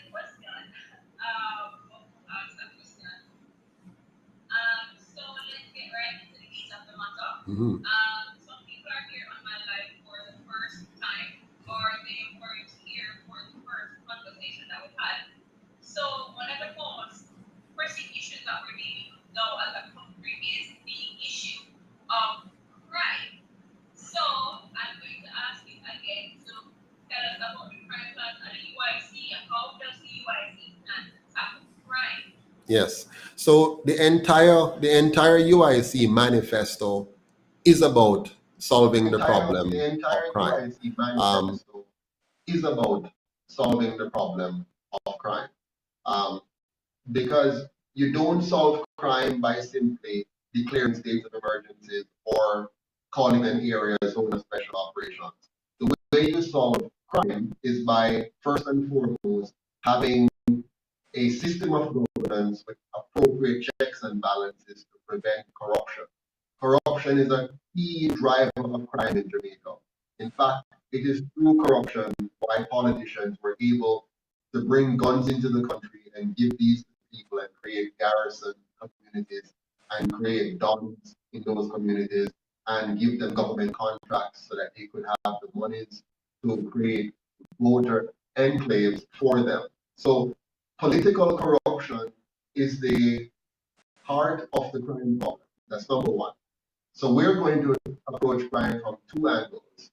A top-down approach where we're going to go after those who are the mastermind, the ringleaders, the kingpins, those who are wearing jackets and ties and pretending to be upstanding citizens while they're facilitating crime at the bottom. Then we're going to attack it from the bottom up by dealing with the socio-economic needs of those who are on the margins, building the economy from the bottom up. So you're talking about providing proper capital for the small, micro, and medium enterprises. You're talking about a youth enterprise, a youth employment solution that's going to make sure children leaving school, whether if they're not going on to college or university, they have a paid internship, a paid apprenticeship program where they're paid to learn and to develop their skills on the job and remove from being a part of gangs. We're also going to ensure that we reform our military so that they become effective border control agents, preventing guns and ammunition from coming into the country in the first place. Once we stop the massive flow of illegal guns and ammunition, you won't have them available to be a part of the crime program. Then we want to implement a workfare program. Listen carefully, not welfare, but a workfare program where the adults know, those who have missed the boat, the system failed them. They're now in their 30s, 40s, and 50s and unemployed, underemployed. The workfare program is going to bring those people back into the working pool through a systematic approach of having them in areas like forestry, the agro sector, and other areas. Bring them in and give them the work that they need so that they can be less prone to engage in criminal activities. So our approach is very, very different, very focused on ensuring that the Jamaican people gets the system and structures they need to avoid crime from the very beginning. Somebody in the comments said you have to start the work from now because if you can't convince the grassroots people, your chances are very slim. Okay.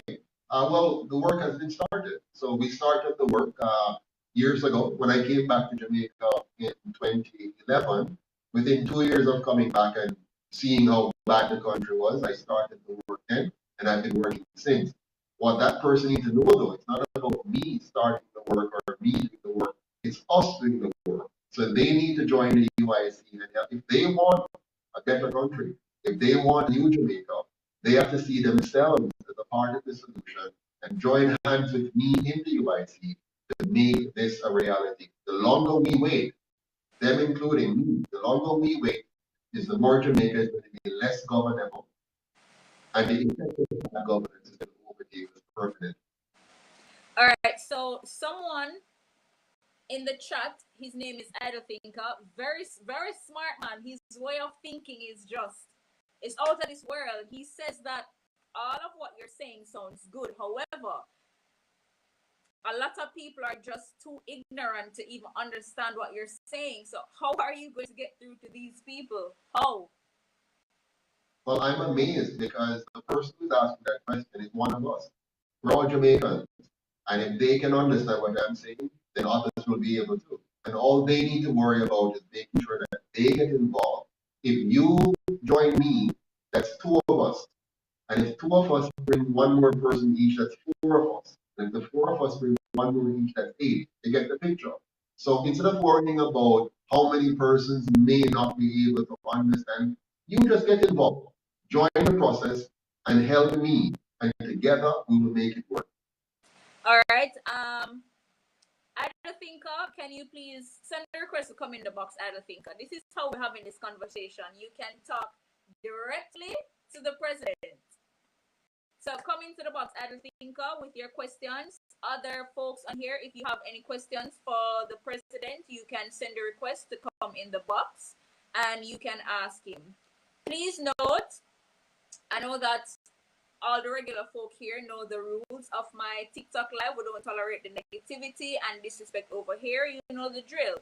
So once you see anything negative or disrespectful or unnecessary, you'll be muted or blocked. Ida Thinker, come in the box, please. I like that question.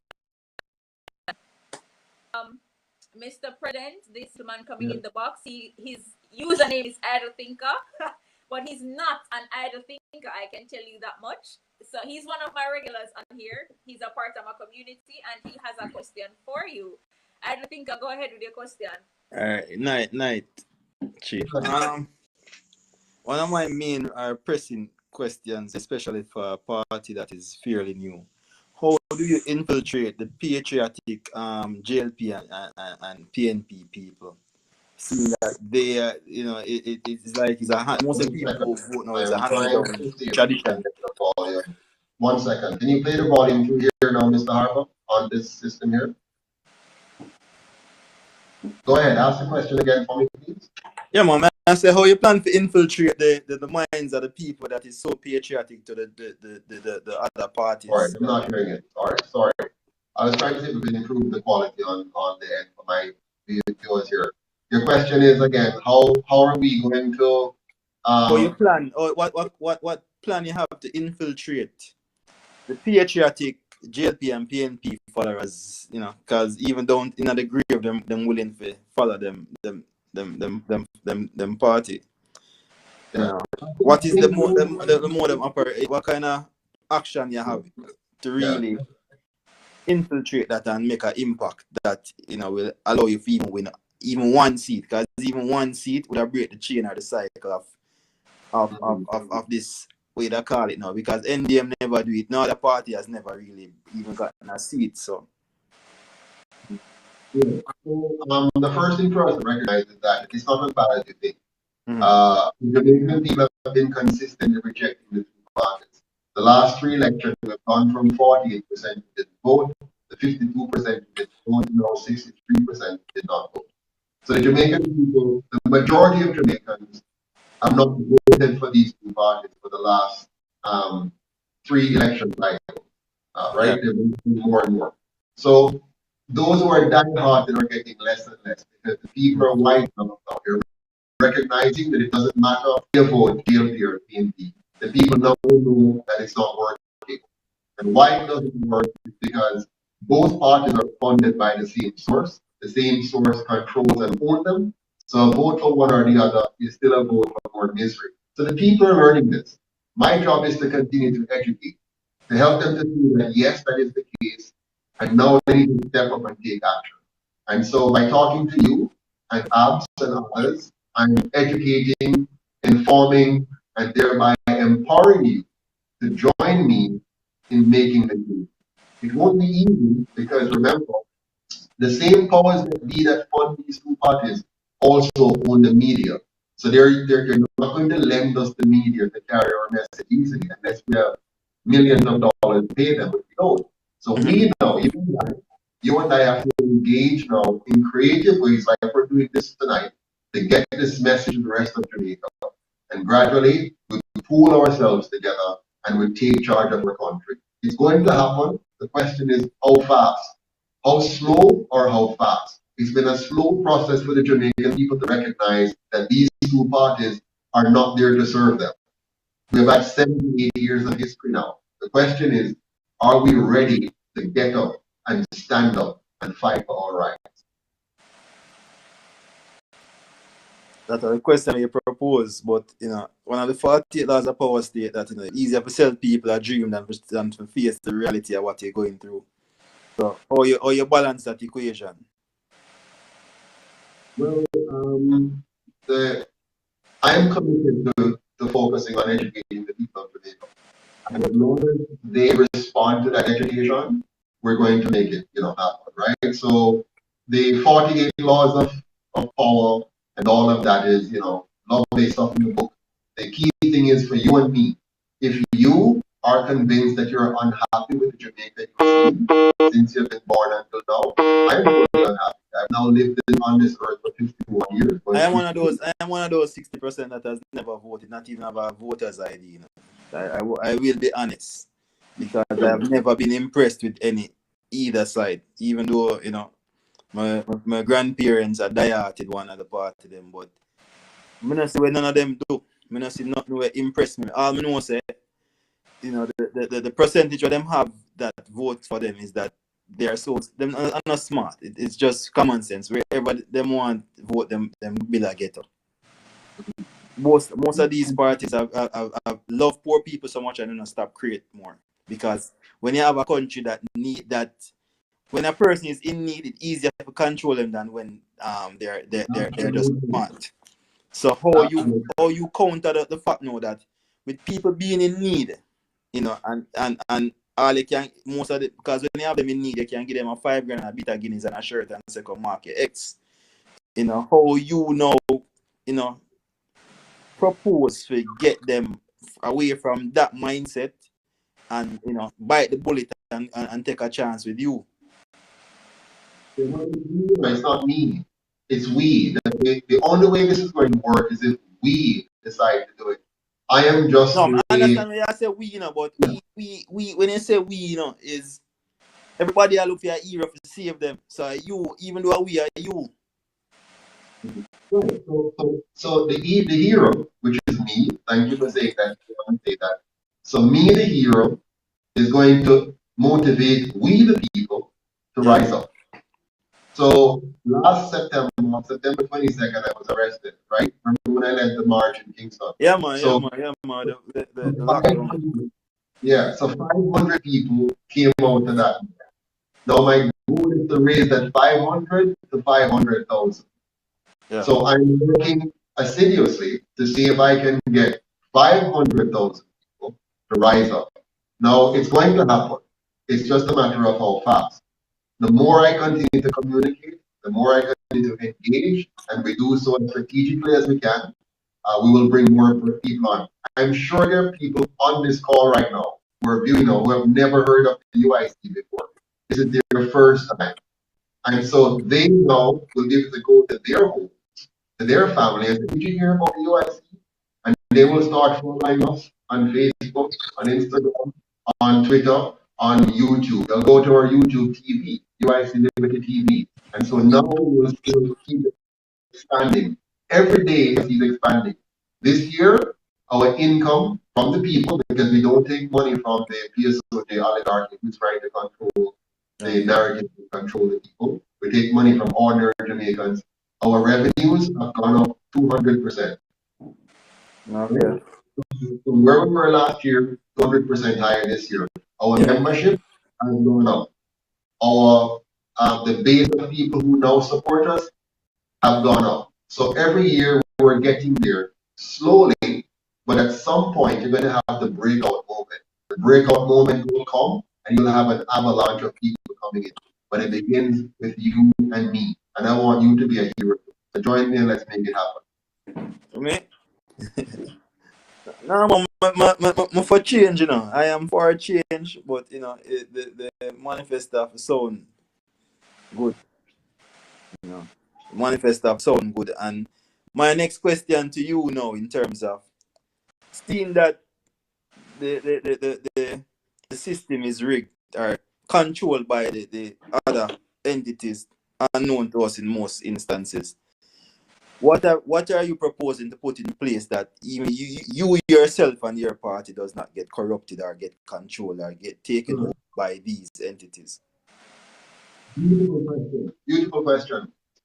If you check on manifest, you'll see a part of it speaking about governance. This is the key: governance. How do you design the governance of Jamaica? When the UIC is elected, we're going to implement a new constitution. Let's compare the two constitutions, what we have now and what the UIC is going to bring in. Right now, the people do not elect the prime minister. He comes out of the backroom dealings of the party. In the new Jamaica, we're going to elect a president directly by the people. We're no longer going to have any colonial powers in charge, no queen, no governor general, no commonwealth, no privy council. We're going to have an elected head of state and head of government, a president. In the current system, the prime minister and opposition leader appoints the senators. They create these rubber stamp people who now have the real, independence. In our system, we're going to elect senators. Every parish will elect one senator. We'll have 14 senators elected by the people.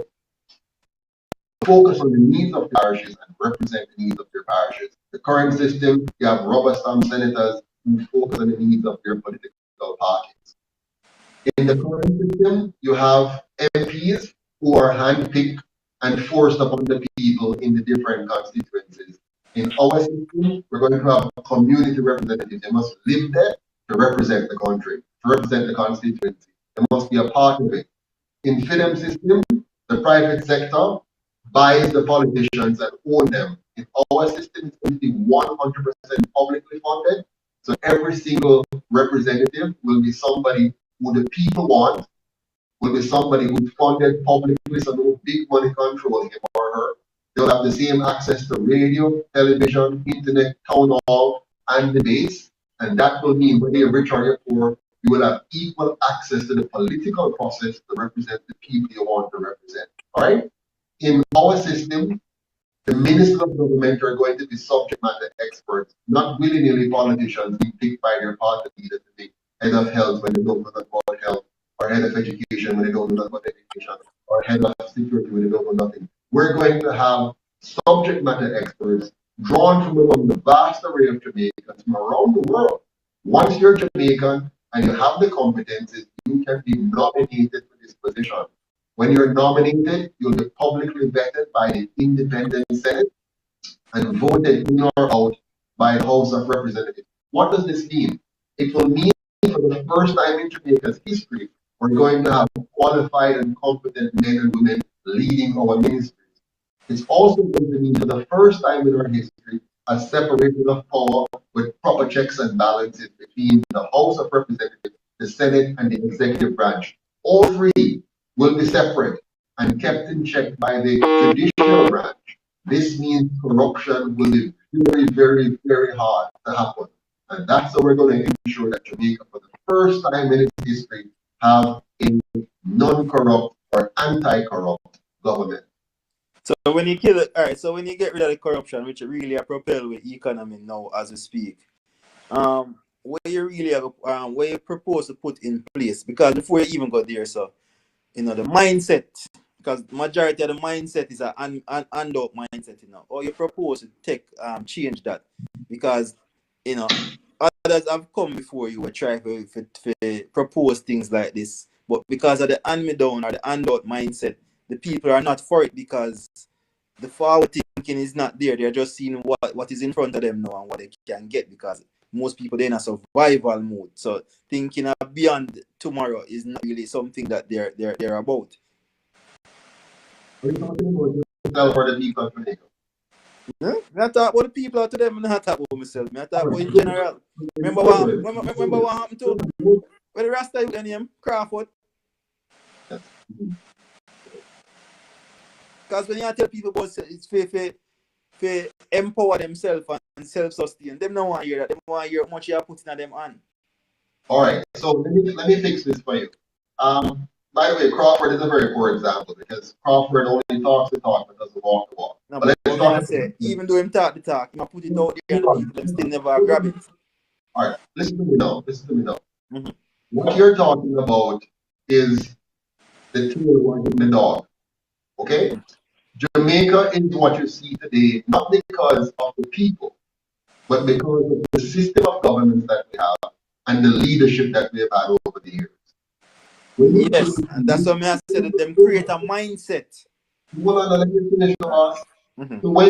So when you know, change the leadership of the country, which is what I'm asking the Jamaican people to do.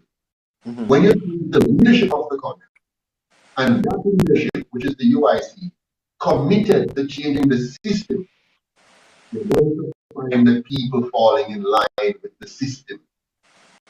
You're going to have people who want to maintain the old way. But when you change the system, they can't maintain the old way. I'll give you a few examples, just so you understand. There was a time when Jamaica did not have a GC. People had brought in the GCT in the 1980s. So the early 90s, 1992, 3, 4. There was no GCT before. When he mentioned it, I said, no, that can't work. But he didn't do it. And now we have the GCT. It has gone from 7.5% all the way up to 16.5% and now to 15%, right? We thought it was not possible, but it's here. Just the other day, Andrew got all of us to be wearing masks. We said, no, but he got all of us to wearing masks. That's the same. Yeah. So what I'm saying is, focus on your real ingredient. The people will follow their leaders. The people will follow the system. If you put the system in place and if you have the leadership, you'll get there. I'll give you one more example in history. When Lee was elected Prime Minister in 1965 in Singapore, it was a dirty country, a very divided country, a very hostile country. They're fighting religious war. They're fighting language wars. They're fighting ethnic wars and communist problems and all of that.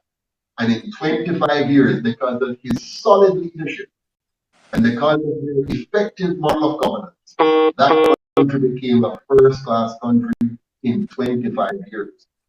Now, Jamaica is the flipping opposite. Our leadership, these two parties, have had 78 years. And after 78 years in office, they have not been able to even come slightly close to Singapore, even though Singapore have far less resources than us. I, Joseph Patterson, and the UI will provide the leadership for Jamaica and have designed the system for Jamaica that will make Jamaica even superior to Singapore.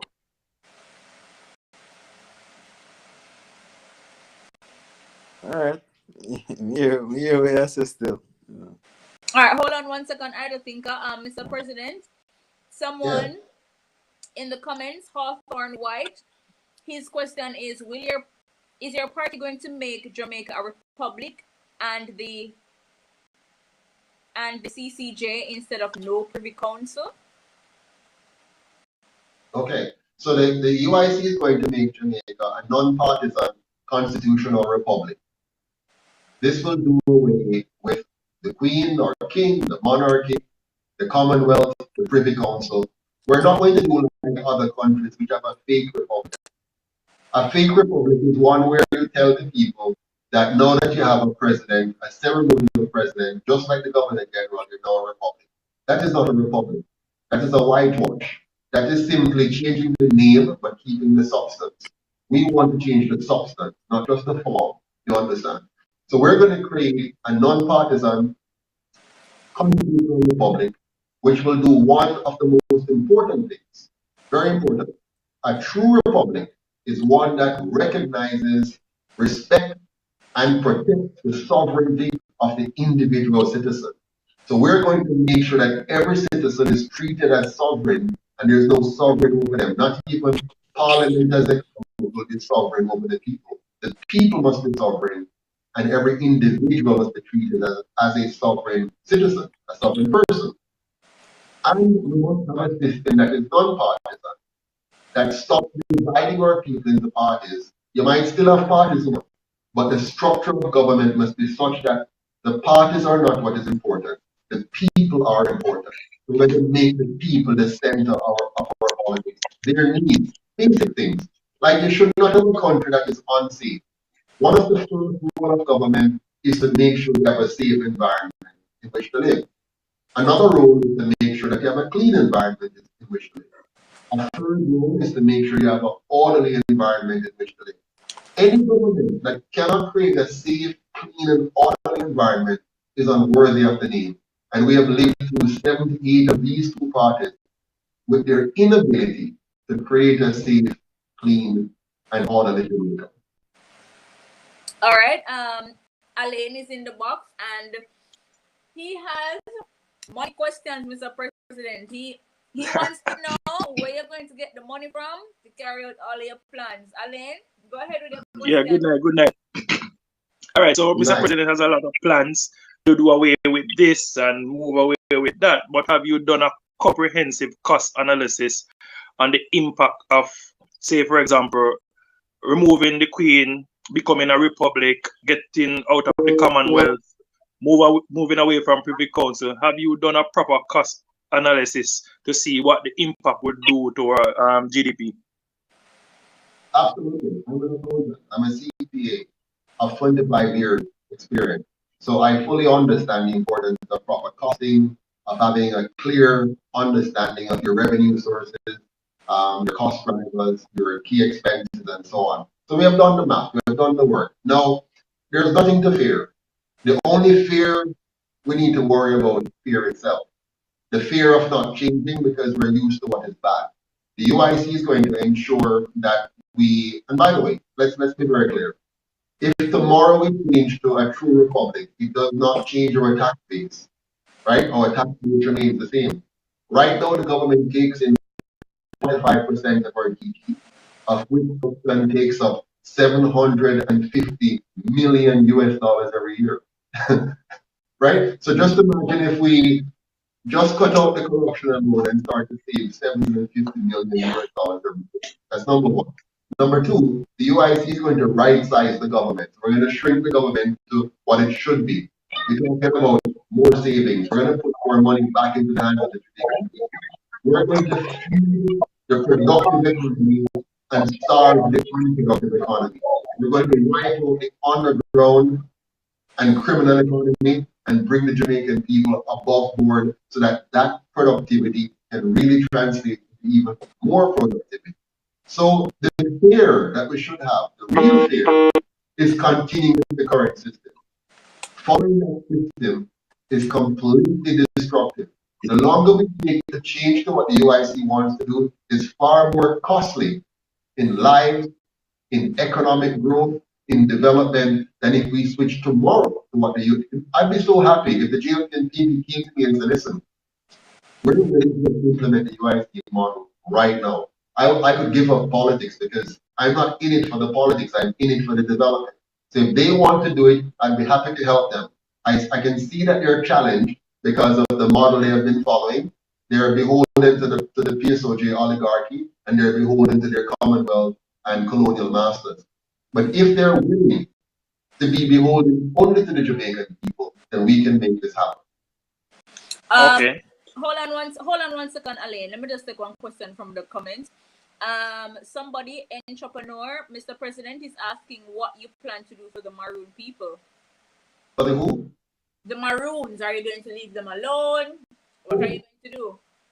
For the Maroons, we're going to have a national commission of inquiry where we're going to allow all the information to come on the table so that Jamaican people will understand the history and the facts surrounding the Maroons. And with that information, when we understand all the different stakeholders, all the different historical contexts, whatever treaties were signed, when they were signed, with who they were signed, why they were signed, how they relate to the expanse of Jamaica, how they affect our geography and geology and whatever. And then with all of that on the table, all the facts known, we the people will then make a decision as to how best to respect and protect the sovereignty of every Jamaican and every person's, whatever their identification may be. So if you identify as Rasta, or identify as Maroon, or identify as whatever you want to, the goal of the UIC government is to protect and respect your sovereignty so long as you do not engage in the use of force or fraud to achieve your objectives. Okay. So someone else is asking, Dre Icebox.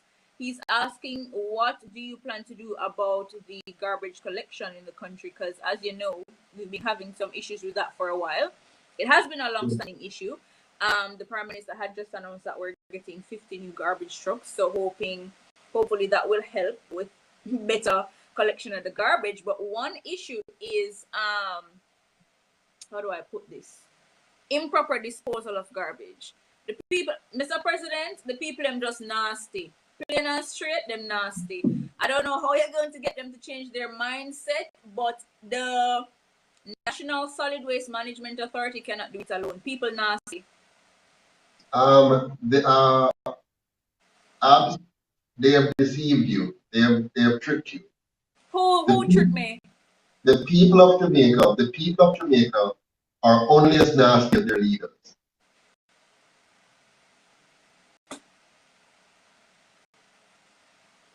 Let me explain to you why I say that. If you lived in a country, and I have lived in one, if you lived in a country where the leadership designed a proper rotation of garbage collection, which means every Thursday or every Wednesday or whatever it is in your community, once a week, there will be a proper garbage truck coming around to pick up your garbage on schedule. When you walk along the street sides, there are proper garbage disposal bins. And when you wake up in the morning to go to work, there are people who are hired by a public works department who are cleaning the streets. And then there are those who are trained, certified, and deployed to catch those who litter and fine them heavily. And we have a government that believes in a safe, clean, and orderly country and makes and enforces laws for that, you will not have a garbage disposal problem. But Mr. President, government has been doing what they can. No, they have not. All right, hold on. They've been doing some things. Yes, the fines can be higher for person who litter and all of that.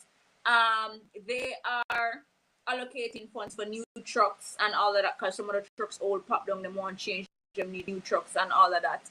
However, in addition to all the other plans that you have, like where are you going to get all the money to do all of these things at once? Or you plan to do them in phases? You plan to focus on waste management for this year, then next year you focus on housing, the other year you focus on why are you assuming that Jamaica is poor? Jamaica is not poor. We're only poorly managed. But listen, if you have a company, let me break it down.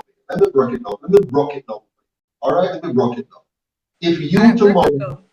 If you tomorrow start a business, let's say you start a catering business, okay? With your catering business, you have to decide marketing, human resources, financing, how you're going to gather data and manage it. We call it learning and growth. In business, we have something called the balanced scorecard, made up of 4 areas. The customer, you have to understand the customer and serve the customer. Operation, you have to design an operation to do that. Finance, you have to be able to finance and account for and report on your finances if you're going to be able to build your business. And learning and growth, you have to capture data and use it effectively to grow. No, that is the same role of a government. Its job is to serve the citizen. The citizen has paid the government to do that. Our government takes in over $900 billion a year. Okay? If they choose to spend that $900 billion in creating a whole plethora of boards and all kinds of agencies unnecessarily and waste that money, hiring people that are friends and families, political activists, and giving them all kinds of contracts, giving money to dons and criminals in their communities, and giving a politician money called constituency development funds to go and try to buy votes with. If they choose to misallocate our resources, you're going to get the results you have. The role of a government is basic. First of all, you must have an effective police service to ensure law and order. Secondly, you must have proper garbage collection to make sure you have a clean environment. Thirdly, you must ensure you have a proper education system to graduate educated people who are intelligent, who can make good decisions, not one that fails 70% of our students every year. You cannot continue to underfund the things that are important and expect to have a well-run, well-developed country.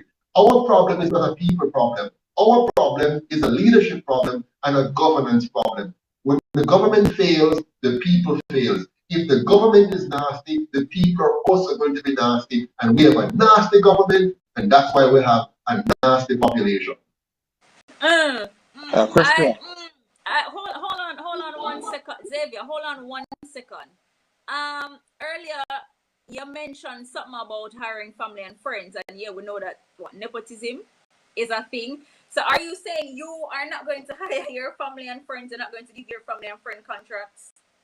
I am not going to give my family and friends anything. My job in government is to run a government that is transparent, unbiased, and people must rise based on your merit. If you are qualified and competent, there's a process that you'll go through, and you're hired through that process because you're qualified or competent. I, as president of the New Jamaica, will not interfere or intervene in any aspect of the hiring process. I'll make sure, though, that we have a transparent process that can stand up to the light of day. So my wife, my children, my nephews, my nieces, or even my campaign manager is not guaranteed any position. They must get those positions based on merit. And if you think me a lie, it can be done. In Singapore, they built a system of meritocracy. We in Jamaica build a system of nepotism and corruption. The UIC is going to get rid of that system and put meritocracy as the basis by which you rise in this society. We must reward those who do the right thing and punish those who do the wrong things. Okay, so you're saying, all right, let's say your friend or family member is hired the right way, the right processes, through the right channels and all of that, and they so happen to engage themselves in some form of corruption, they mismanage funds. You are going to send your cousin and your sister to jail? It's not me that's going to send them. It's the process. I am not going to be interfering with the process. My job as president is to follow the process of law, follow the process of governance. And if I violate those processes or laws, then I am going to be subject to the same punishment, as in fact more, because I should be punished even more, because I am at a higher level. I am here, saying that I'm overseeing the process. So we're going to ensure that anyone, president or pauper, that violates the laws, violate the rules, suffer the consequences. That's how you build a good country, Abs. If you don't make sure it's unbiased and merit-based, you're going to have serious problems. Jamaica runs a country that is biased, connection-based, corrupt-driven, and it has created a culture of corruption, a culture of scamming. We have to go against that now if we want better for Jamaica. I want better for Jamaica. You want better for Jamaica. So let us all come together and say, enough is enough. No more corruption. We want a transparent, unbiased, meritocratic system in this country. All right. So let me back up 1 second. You said that the nasty people, them are nasty because the leader is nasty.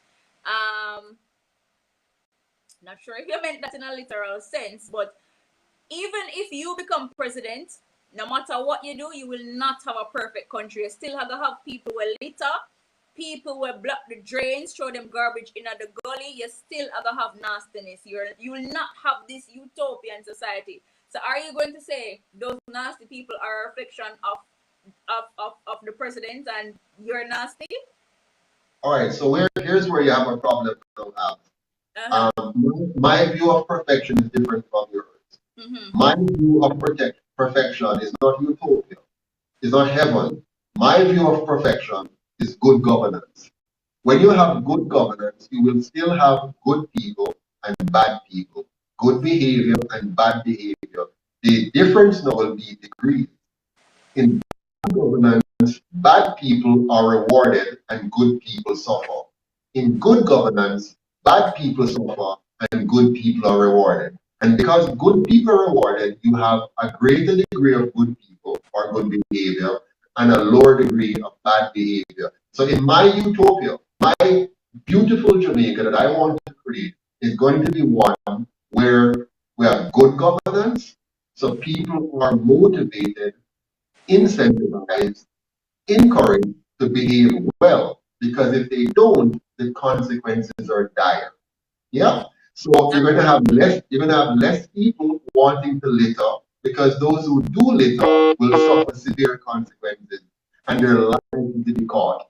In the current Jamaica, if you litter, you're unlikely to be caught and you're unlikely to suffer any severe consequences. That's the difference. So my perfect utopia is good governance. It doesn't mean we turn the people into saints. We just change their behavior because we change the system and we apply ourselves differently in that system. Okay. I have a question. Yeah, Alain, you can go ahead, and then Xavier. Yes. It's two things.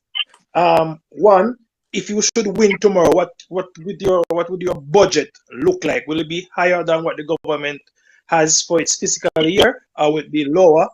And two, what significant impact have you made in your community since you started living there? So the last question is easier. Since I began living in this community, I have shown the people a different way of living by the example of my life. They just look at me, they can see how I live. Secondarily, I started a microfinancing arrangement where I taught the people how to combine their income so that they could then borrow from that pool to build their small businesses. In the 2 years that we operated at before COVID, we did $20 million from just the community alone. So that was amazing. Now, outside of that, in terms of when we form the next government, what will be our top priorities? Will our budget be any different from the one that we have now? I have learned in my career that you don't just go in day one and make dramatic changes.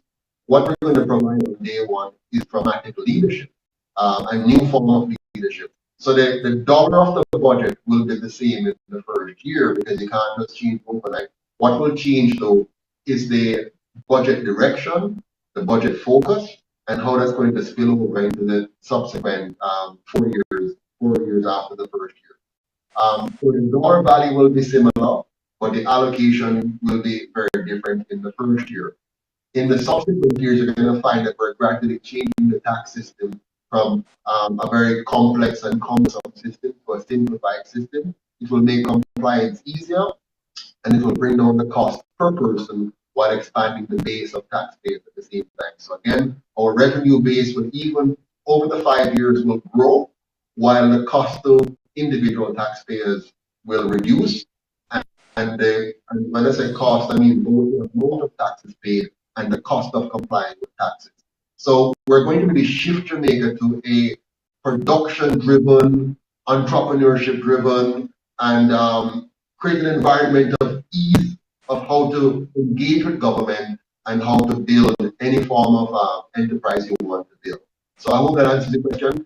It's a little nuanced, but that's roughly what it is. Lower taxes over the long run, in the 5 years, more easy to manage or participate in or comply with tax system, and a wider tax base because of the way we're going to design. Okay, just to pause for hi Rashawn, welcome. It's been a while. And for those of you who are just joining us, here we have on the live Mr. Patterson, Mr. Joseph Patterson. It's Joseph, right?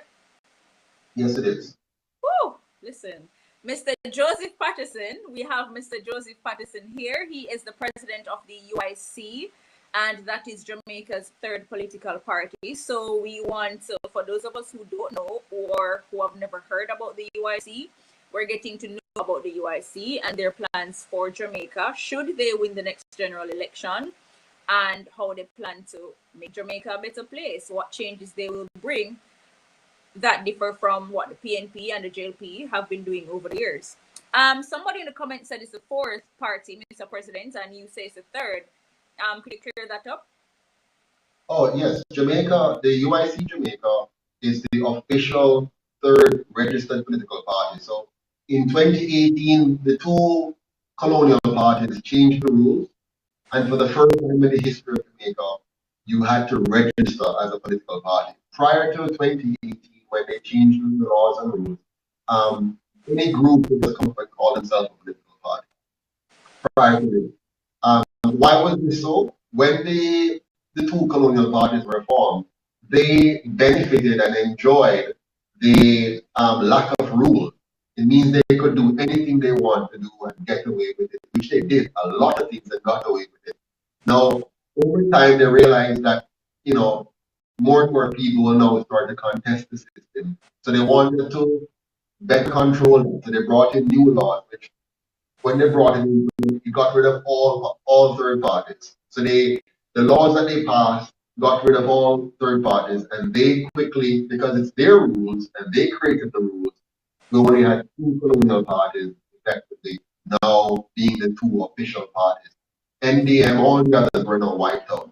The UIC challenged that system, and after 10 months of battling with the partisan stacked ECJ Electoral Commission, we were able to overcome and became Jamaica's official third party behind the other two on the 2nd of December 2019. So we are officially the third registered party of Jamaica.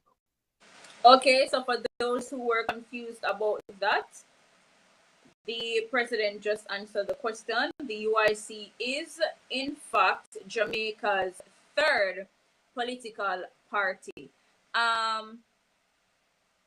Also, someone in the comments, Mr. President, had asked earlier what you plan to do to tackle brain drain. Yeah, Jamaica's brain is drained. People are leaving. Our nurses are leaving, our teachers are leaving, our young, brilliant minds are leaving because of lack of opportunity or being overworked and underpaid. How do you plan to tackle that? How does the UIC plan to tackle that? How will you get these people to stay? It's very simple. I mean, it's hard work, but it's really very simple. People are going to stay if they have something to stay for. If people can't earn a decent living, and if they can't live in a decent environment, which is safe, which is clean, which is orderly, with opportunities for themselves and their children for upward mobility, they're going to leave. Hold on 1 second, Mr. President. So you're going to increase the minimum wage? How much people have to get paid if you become president? Tell me from now. So the people who plan to leave can change their mind. All right. It doesn't work that way, Abs. How does it work? The way it works is economics have laws. And the laws of economics are very simple. If you have a system of government that misallocates resources and causes them to go in the wrong direction, you don't get the kind of productivity and prosperity that is broad-based and lifts everybody up. Instead, what you have is a concentration of wealth in the hands of a few, and they then keep the rest of us marginal and suppressed. And that's what has been happening in Jamaica. So the UIC government, we're going to flip the script on that. We're going to take away the power of those who have been using their powers behind the scenes to concentrate wealth, working through these two colonial parties to marginalize Jamaican people. We're going to reverse that. We're going to take away that power and divest them of that power and cause the economy, the money in the economy now to go out to the small man. So for example, we're going to empower the people from the grassroots up. This means access to capital for the small man, the small businesses, the medium enterprises. This means an education system which is designed to create innovators, designers, problem solvers, instead of mere factory workers or minions to work in call centers. We're going to change the education model for that. Secondarily, we have to open the economy to the diaspora. What does this mean? The UIC is going to give the diaspora member 100% duty-free to return to Jamaica. They want to come back to Jamaica, they want to invest in Jamaica, you will get all the benefits we're now giving to other people. We're going to give you the tax benefit, you the duty-free access. But wherever you are in the world, to come back to Jamaica or to invest in Jamaica or to own things in Jamaica. Once we do that, you're going to see a pouring of funds coming in and intellect coming back to Jamaica. Secondarily, we're going to give the diaspora the vote. They're going to have the vote that they can vote remotely from anywhere they are in the world and fully participate in our electoral system. What will that do? It's going to create a new mindset that will challenge the governments that we have today. They're happy to keep the diaspora out because a lot of our best and brightest people are out there. They don't want that challenge. The UIC want that challenge. We're going to open up the process to bring in all the great minds of Jamaicans from around the world. We're going to say Jamaica is more than the land. Jamaica is the people. So instead of having 2.9 million people here and that's it, we're going to have 7 million people, including all of the diaspora involved, where Jamaica now becomes fully freedom country, even if they live in Australia or live in Japan or live in the US. Jamaica is going to be their place. We're going to protect them, we're going to defend them, we're going to invite them, we're going to cater to them, we're going to roll out the red carpet for them so that this economy becomes freedom economy and they're fully a part of it. Just two of the things we're going to do. Yeah, how much do you think the minimum wage should be? Hold on, Alain. How much do you think the minimum wage should be? What's the minimum you think people should be paid? Okay, the minimum wage should be 0. Explain. Right. The minimum wage for every citizen is 0. If you don't have a job, you get 0. That's the minimum wage. If you don't have a job, you get 0. So what you don't want to create a fake wage price. That's foolishness. What you want is to create an economy where every citizen strives to achieve their maximum wage, their maximum potential, their maximum earning. This idea of a minimum wage is a colonial idea. It is a trick. It is designed to trick the mind and allow big business to pay relative to the minimum wage and measure it up against an artificial fake number as opposed to causing everybody to focus on merit. What am I supposed to earn as an individual based on my capacity? And then you go to the marketplace and you offer the marketplace based on that. When you have artificial prices, you create artificial shortages or surpluses. If you understand economics, you know what that means. So for example, let's say tomorrow we artificially set rent prices to a number. Let's pick a number. Let's say we say there's no place should be rent for more than $10,000 a month. What do you think is going to happen? Very simple. All the people who have nice places that they would rent out will take those rents off the market. Because they're going to rent them pretty place for $10,000. So they take those off the market. You will now have an underground economy for rental properties. We're trying to skirt the laws and whatever. And so what you're going to have happening now, you're going to have less rental space available, many people not being able to find a place to rent. I'm teaching you a basic economic principle here. Let's look at when we have a minimum wage. A minimum wage causes those with the lowest levels of skills, okay, which is the very young, just coming out of high school and anywhere else to go. They are not yet able to perform at the level of even the minimum wage. So guess what happened? They will not be hired. So they leave school in 16, 17, 18, and they spend the next 5, 10 years never getting a good job. What is a good enough? I mean, an entry-level job to teach them the skills they need to have to be able to grow into better paying jobs. So this artificial false number have kept many young Jamaicans out of the workforce while we're trying to tell people who are big men and women that they must go collect minimum wage. What does that mean? Nobody who is 35 and having 2 or 3 children should be working minimum wage. Those jobs are for children living with their parents who are getting their first job to learn how to flip a burger, how to take orders, how to follow instructions, to work as part of a team.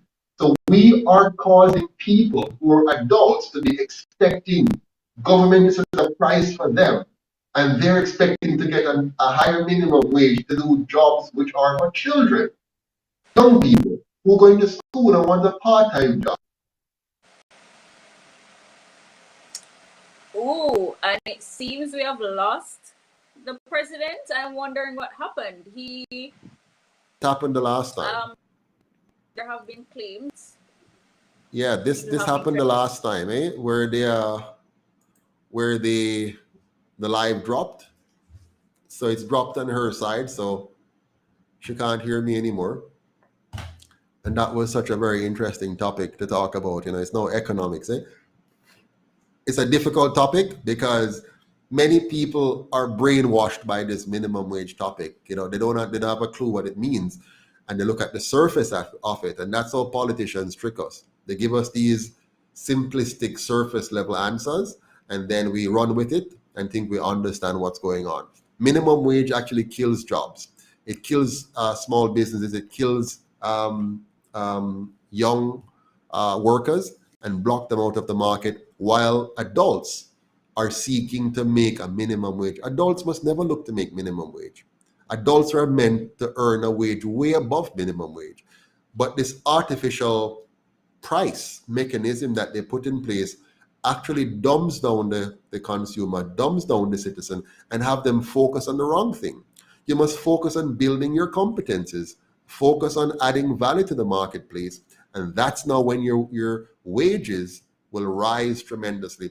We also have to focus on creating what they call competition in the market space. Not just competition among workers, but competition among employers. And the more you have, the more employers you have in the marketplace, are the more options the employees will have, and therefore the more competitive it will be, and the higher their wages will rise. But if you have a country like Jamaica where they make laws and gatekeep the economy so that only a few people can be employers successfully, and therefore restrict the number of potential employers who can pay big wages, then those big players are able to suppress wages artificially without us recognizing it, while we're focusing on talking about minimum wage. Minimum wage was a tool used by racist people to block out black people out of the economy in America and South Africa, for example. So the minimum wage, even though it sounds like a good idea, it's actually a tool used to create bad outcomes while pretending to be there for good reasons. So, yeah, you ready to come back on, Mr. Arpa? I noticed you were doing something else. You're muted, eh? Let me unmute you. Here we go. Yes, I was just looking to see what Still was not happening. hearing you. What's happening? You're not hearing me? I am not hearing you. You are, no, not a word. Hold on. Not a word. How about now? You're not hearing? What is this? All right, so let me, look like Abs is on, but I am not. Are you hearing me? Yes, It her here. looks like she's still on, but see if you can get back on her. Yeah, I'm not seeing her on my screen here, and I'm not hearing you, Sir Harper. You are gone. We've lost your voice. Okay, accept. All right.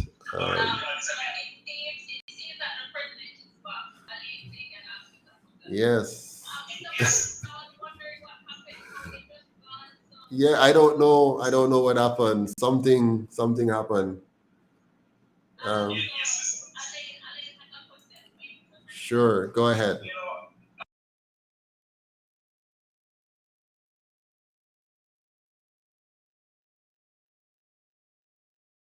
It's a part of the brain trade, because when I left university in 2014, I was stuck with a $4.5 million student loan tag. Yes.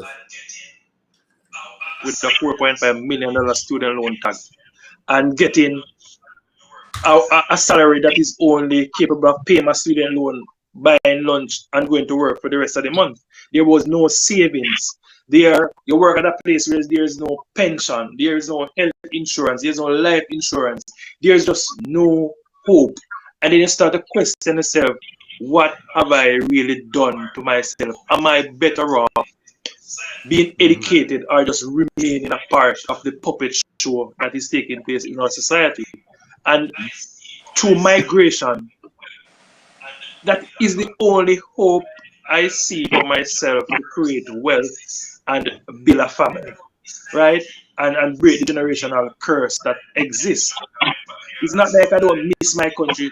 Every single day that goes by, I miss Jamaica. I went back there last month and I didn't want to leave. Because despite everything that is happening here, it is home. It is one of the most beautiful places on the planet. I wish every Jamaican could leave and then just look back and you realize that we have a paradise. We have something that is loved, that is something that is cherished. I share the same. I just can't explain it. In 1990. I share the same. Somewhere there. When I left Jamaica, it was so painful because somewhere there, it was so painful because I didn't want to leave. I left because my wife felt it would have been simple, in her opinion, and mind you, to have her children in Canada, because when she saw what she witnessed in the hospital, she was deathly afraid. And of course, many people have had their children here. I was born here, she was born here, but she didn't want to take the chance with her own children. But also, the economic options were much greater in Canada. And it doesn't need to be that way in Jamaica. The only reason why Jamaica is not a great place to live and earn and retire is because those who have governed our country for the last 78 years have not done the things that needed to be done. Simple things, very, very simple things, like not having an antiquated education system, like not having a gatekeeper-based economy where your government controls almost every industry with a view to ensuring that only those who they want to let through the gate go through the gate, and they must get a cut out of it. And this is literally inefficient, ineffective economy. When I went to Canada in the early 1990s, I was amazed at how easy it was to do business. I was just shocked how quick and easy I was able to start a company, grow that company, sell that company, start another company. It was so, when I compare to the hassle and pain I would have to go through here, and now I come back, 12 years now I'm back, the pain even worse than it was than when I left. If everything here is so hard, it's hard to open a bank account, it's hard to get your business going, it's hard to find quality people to work. Everything is just so hard here. And it doesn't have to be. It's only because of the leadership and the system of governance that they embrace and maintain why life is so hard. So if we want to reverse the brain drain, we have to create a country that makes it easier for Jamaicans here at home and abroad to fully engage in the economy without a government that does everything to control everything and prevent people from freely engaging in trade with each other and with those outside of our country.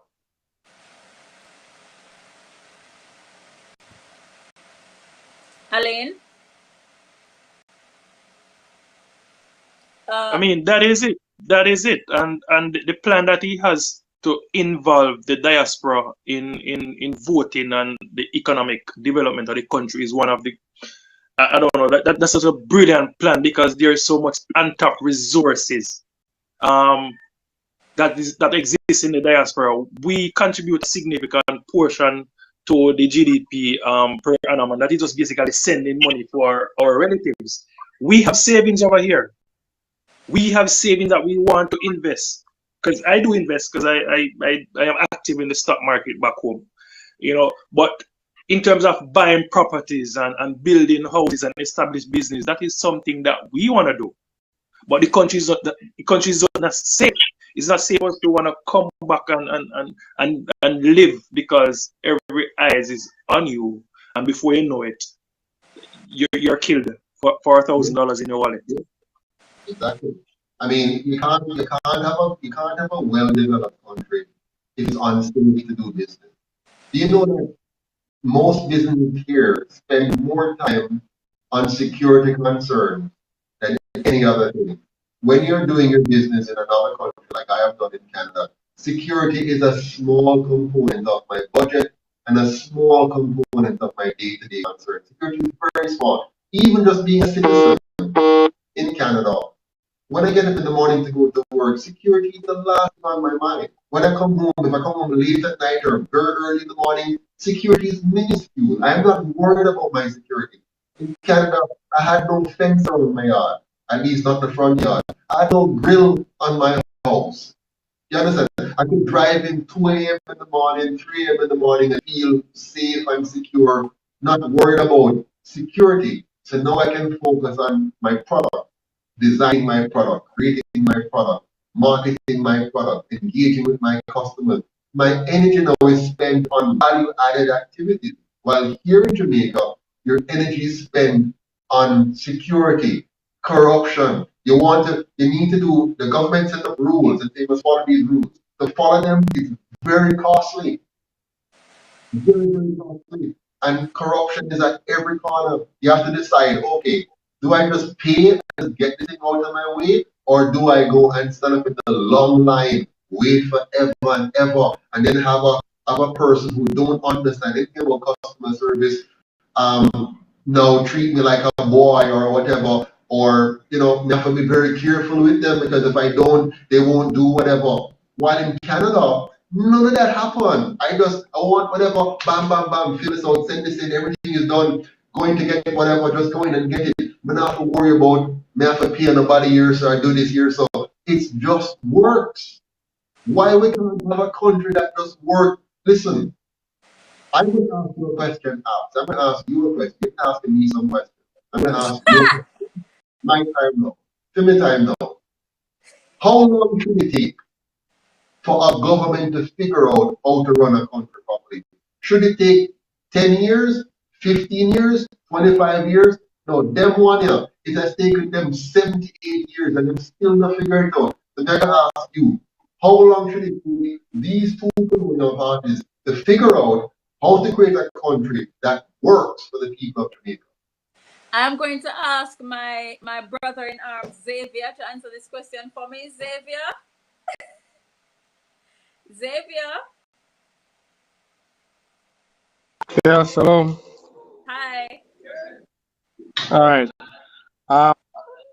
If I may answer the question with a question. How long does it even take to know your partner? Much less know the entire nation. All right. Xavier, the answer is good. Hold on, let me just stop you right there. This is not about two people meeting each other and knowing each other. This is about leadership and management. Okay? When you, Xavier, start a company, let's say you start a company, you create a real estate company or development company or real estate development. You, Xavier, know that the only way you're going to have a successful company is you get the basics right. Know your customer. Understand the needs of your customer. Build an operating procedure, a process that you're going to follow that's going to turn your production effectively. Understand and manage your finances properly so that you spend wisely and that you maintain a good profit and loss statement, a good balance sheet, and good cash flow. And finally, build a feedback loop system so you can keep learning and growing. You know that. You're not going into a relationship with your customer beyond the point of understanding how to bring the product to market and maintaining good relations. What you said a while ago is as if the government is getting into an intricate, complicated marriage with the citizens. And that's all. They have a basic job to do. Run the police properly, run the infrastructure properly, run the school system properly, run the healthcare system properly, and make sure that at the end of the day, Jamaica's finances are managed properly. If them can't do that, them should have stepped out. But it's not like so them can't do it. They're committed to stealing. They're committed to doing things that enriches them at the expense of the people, and so they can't focus on doing what they should do, which is ensuring the people of Jamaica have an environment in which to succeed. They spend less time on building the environment for success and more time on focus on winning elections, so they have access to our tax dollars and access to the ability to borrow money in our name, thieve some, and then tax us to pay it back. That's what they're doing, and that's why we're suffering.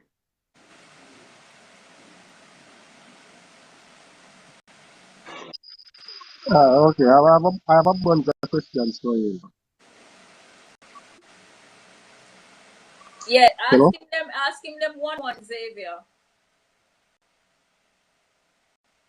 Mr. President. Yes, Thank go you, ahead. John, again. I didn't hear the question, sorry. He didn't ask. Xavier, go ahead. I think you mentioned some time ago in your presentation that the government is stealing 700, how much? 700 billion? 750 million. Well, no, corruption is absorbing $750 million of corruption. Corruption is absorbing $750 million. Is that US or Jamaica? US dollars. Okay, and the source of this information? If I'm correct, absolutely, very sure. Matter of fact, the number I'm giving you is probably no. No, I'm asking you the source of the information.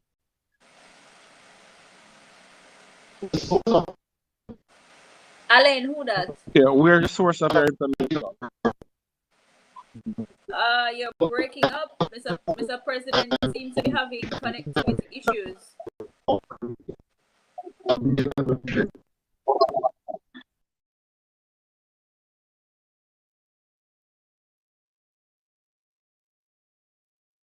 Some connectivity issues. You were freezing. Alain, who that? Yeah, I see.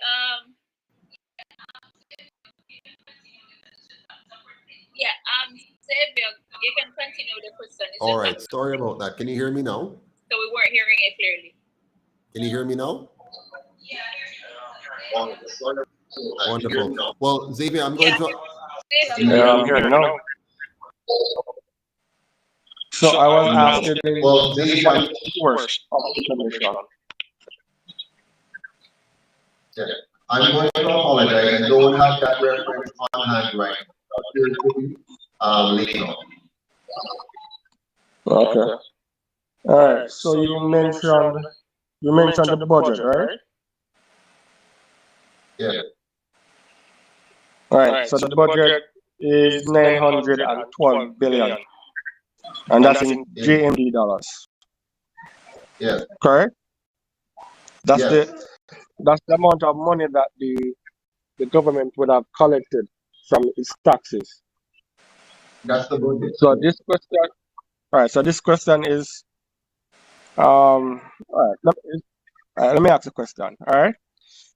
So I'm looking at the budget right now, and it's saying $307.5 billion is for debt servicing expenditure. Yeah. So that's money paid out to. Is good. The IMF and Xavier, we're not hearing you clearly. Hello? Yeah, break up, Xavier. You hearing me now? You hearing me now? Yes.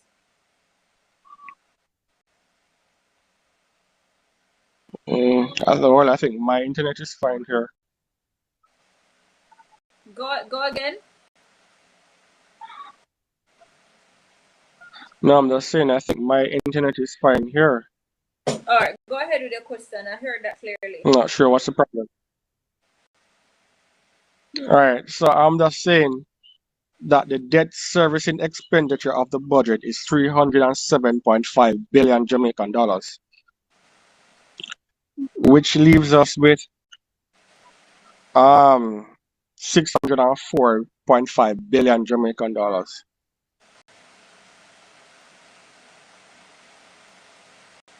Correct, Mr. President? Yeah, I understand the logic. Yeah, go ahead. All right. Just go ahead. Okay. All right. So if we have 604.5 billion dollars in Jamaica, in Jamaican dollars, right? And then you have you have doctors, you have nurses, you have teachers, you have policemen, you have those who work in the tax office, those who work at transport authority, you have so many other persons who work in the public sector. This $604.5 billion should go to paying them, plus paying for street lights, paying for water, plus other expenses. No, you said that all this money has been earned because of the taxes that are now imposed. No, you suggested that you're going to reduce taxes. How will you achieve this amount of money, knowing that the amount of taxes that have been collected now can't even pay the public sector what they're supposed to be paid? All right, before you answer, Mr. President, guys, let's continue the conversation. I just stepping away for 3 minutes. All right, Go ahead, continue.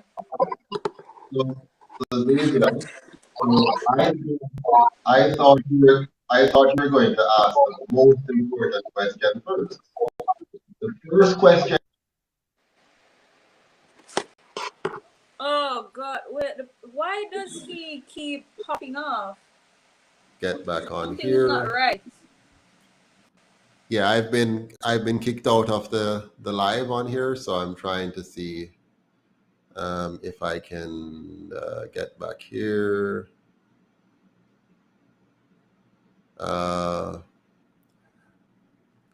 right, so I'm off, but it's a powerful question that he asked, and I'm looking forward to answering that question. I really want to answer it.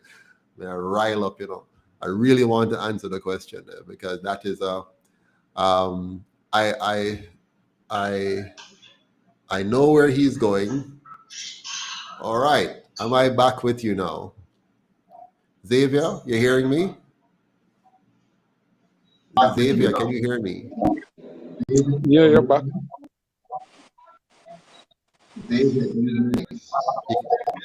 You can hear me, Xavier? No, it's not 6 billion, 600 billion. You can hear me, Xavier?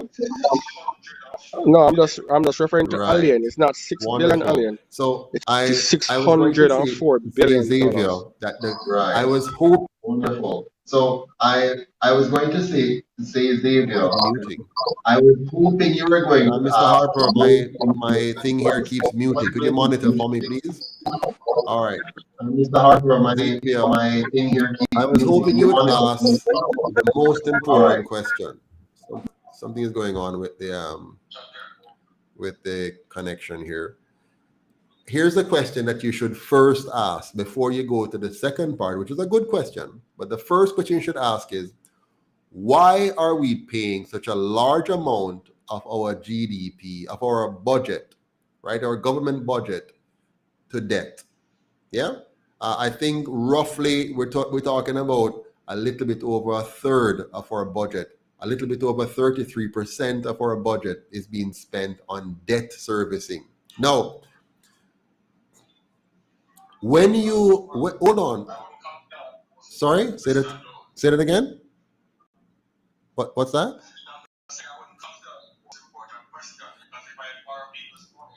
No, man, no, you're missing the point. You're missing the point by a mile. Let me help you here. When you go to a bank and you borrow money, you borrow for one of two reasons. You either borrow for consumption, which is stupid, or you borrow for investing, which is wise. If you borrow for consumption, let's say you as a citizen, an ordinary person, you go and you borrow some money to get a hairdo, some food, and to have a good time out with your friends, none of which were designed to increase your productivity or increase your output or increase your income. But you have borrowed money to do that. No, that is absolutely dumb, because it means now you have a debt to service, but that debt has in no way added to your income potential. Okay? If you're a wise individual, you will use your income to consume, and you will borrow to invest to increase your income. So you, Xavier, you're working at a call center, and you eat most of the money you earn, and you save a small portion, and you borrow another piece from the bank or some other lender to invest in a car wash business you want to start. Now you borrow $1 million to start the car wash, and every month that car wash gives you 250, well, let's say less than that. Every month that car wash gives you $100,000. You pay down a portion of that $100,000 on the loan, and you have a small difference of $10,000 left to eat for yourself. That is wise. That is smart. You borrow $1 million, you're paying back $90,000 on the loan, and you get $10,000 to Niam. Okay, that is smart. That wouldn't affect your budget. But if, on the other hand, you borrow the $1 million to consume and do nothing, it's not producing anything, it's not an investment. So now every month you're paying $90,000, but you're not making a cent from that debt that you borrow, but you're paying $90,000 from your existing income that you have. You're a fool. The question you should ask yourself, why are we allowing fools to lead us? Because they have borrowed money, built up a massive debt, and have to tax us to pay back that debt, but that debt isn't producing anything much to offset the cost of the money that they borrow. That is the million-dollar question you should ask. Why do we have a massive debt and not massive prosperity to show for it? Why do we have a major debt taking 33% of our income, and that debt is not producing for us a higher income so that we can afford to pay back the debt because our productive capacity would have expanded? That's number one. Number two, the UIC's approach now is very wise. What we are going to do, we are going to not only renegotiate the debt because we understand how debt works and we understand how negotiating works, and we understand, hold on. We understand how money works. We understand how debt works. Jamaica's debt is broken down 20% foreign and 80% local. We understand how that debt was incurred, and we understand what we have to do now to deal with those with whom we have that debt. That's one side. Second side, we understand that you cannot grow an economy by starving it of the fundamentals it needs to succeed. You cannot grow an economy that is unsafe. You cannot grow an economy that is unclean. You cannot grow an economy that is disorderly. It will not grow. It will continue to be stagnant, and we have seen that for the last 50 years. The growth that they're talking about right now is full growth. We're simply growing back to the stagnant level we were before they suppressed the economy with their foolish policies. So we are going to now create policies, create regulations that will spur the economy from the bottom up, where real people are working. And we're going to shift the money from those who are sucking us dry but not producing anything, and put that money into the productive sector, in the hands of the poor people, the hands of the small people, the hand of the medium-sized enterprises, and give them prominence over those who are simply amassing wealth at an alarming rate while suppressing the majority of our people. Now, I can't tell you all the details of how I'm going to do that, because we have some friends on the other side who borrow my words almost every single day so that they can say to the people, or the people can say, oh, we hear that already, but we're going to do what must be done to fix this country. And so your question is quite valid, but it needs to be framed correctly so we understand. What you're saying is we can't do it. How are you going to do it based on how this thing's set up? And what we're saying, first understand the problem, and then you'll be able to appreciate the solution. We're going to expand the tax base while reducing the rate. Watch me. We're going to cause more people, more of the informal sector to be into the sector. We're going to expand the base because people will find it easier to comply and will see the benefits of their tax dollars. Will it happen overnight? No. But there will be overnight changes that will create positive impact. So people will be happy to participate. People will be happy to return. People will be happy to invest in Jamaica because now they have a government that is friendly to honest investment and painful to those who want a corrupt system of governance.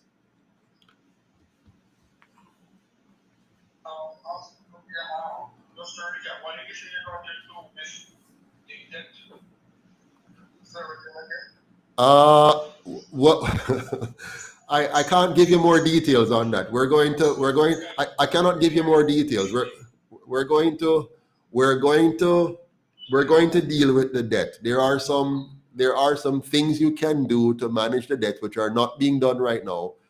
And I'm not going to share them with you right now because there are some persons who are good at taking what I say, repackaging it, and fooling the people while not doing anything. So I'm not going to continue to give out a whole lot of my strategies and approaches for them to just borrow the words, mimic it back to the society, so that the society will lose confidence in it when they hear it coming from us eventually when the UIC gets out there. So suffice it to say, we're going to manage the debt in a way that is not being managed now, and we're going to expand the tax base, and we're going to create an economy that grows rather than one that stagnates.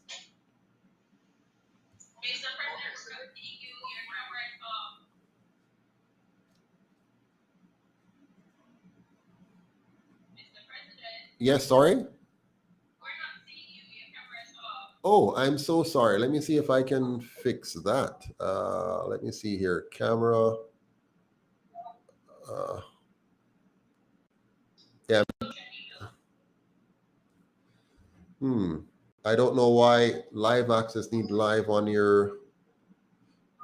You'll connect using audio only. Yes, something isn't. Let me come out and come back in because it's not allowing me to change my camera setting. I don't know why. How do I do this? Okay, let me come out. Bring me back in, please. Yeah, so hopefully I'll fix it on the coming in.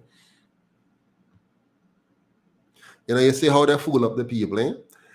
So the argument is this: what we should then do, we should just give up then, because the debt is this and this is that, so we just give up because let me do this now. Let's see, camera, good, go live, wonderful. That should be it. I'm back with you now. Can you see me? Yeah, we're seeing you now. Wonderful, thank you. I see. What's up? Yes. Just all right. Say for example, I borrow $100,000 from the bank. Yes. All right. Bank says to me that I need to pay $5,000 a month. Right. I have paid that $5,000 per month, and I'm seeing where I'm having challenges paying that $5,000 per month. If I approach the bank and say, hey, I'm having challenges paying $5,000 a month, what can you do for me? What the bank is going to tell me to do is to refinance the loan at a lower rate or pay a higher interest. So instead of paying $5,000, I'm paying $3,000, but my interest rate has increased. So the government is now paying back $300 billion per year for debt service. That's a stipulated amount. Are you saying that you're going to reduce that amount when you come into power in terms of payments? And then give the money to the non-immigrants? Let's look at it this way, Xavier. What I'm saying is we're going to manage the country and the economy differently from how it is being managed now, so that Jamaican people get greater value for money from the government. It's not just a matter of talking about debt and debt servicing. It's a complete package that requires more than just talking about debt. The man you talked about who borrowed money and can't pay it back, when he goes to the bank, he may spread his debt over a longer period of time. So it may be, instead of him having an amortization period of, say, 5 years, he agrees with the bank to lengthen the amortization period to, say, 7 years, which also would reduce the amount he's paying per month for the loan. But those are all nuances that, a lot of people here are not going to get into. The point of the matter is we need to understand why we're in this mess. We need to understand how to get out of it. Us trying to sparse between what we're going to do with each dollar of debt is not getting us anywhere. The key thing is bad governance got us here, and it will take good governance to get out of it. And the fact that we have to service the debt is a fact. That's a fact. Whoever is elected has to service the debt. The question is, those who created that debt and who are causing us to suffer the pain of paying it back and not having an economy that can properly manage that, we need to punish them by sending them out, by firing them. If you hire them for 78 years and they failed you, you fire them and you try a different manager and a different system if the system you have isn't working. That's the key here. Let us not get lost in the weeds. Good night, Mr. President. Good night. I would like to find out what would your party attract people?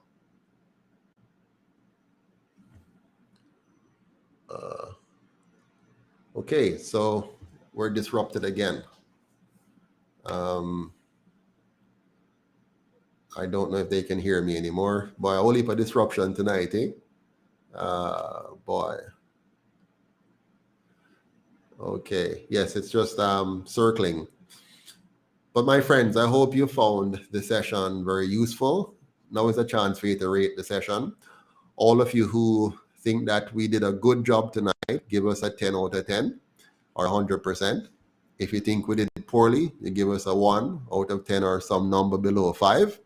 So over 5, 5 is pass mark. 5 and up to 10 is good, 10 is excellent, of course. Less than 5, 4, 3, 2, 1 is bad. Tell me what you think, so we, get a gauge to understand how this live impacted you. Did you find it useful? Was it valuable? Question here or comment. Mr. Patterson, you haven't still is opening the eyes of a lot of people, including me. Truly, UIC is an education movement. We try, lady. Thank you very much. That's our goal. Lucky Lion says 1,000. Javi says it looks like 10 million. And Meta said 10 times 10.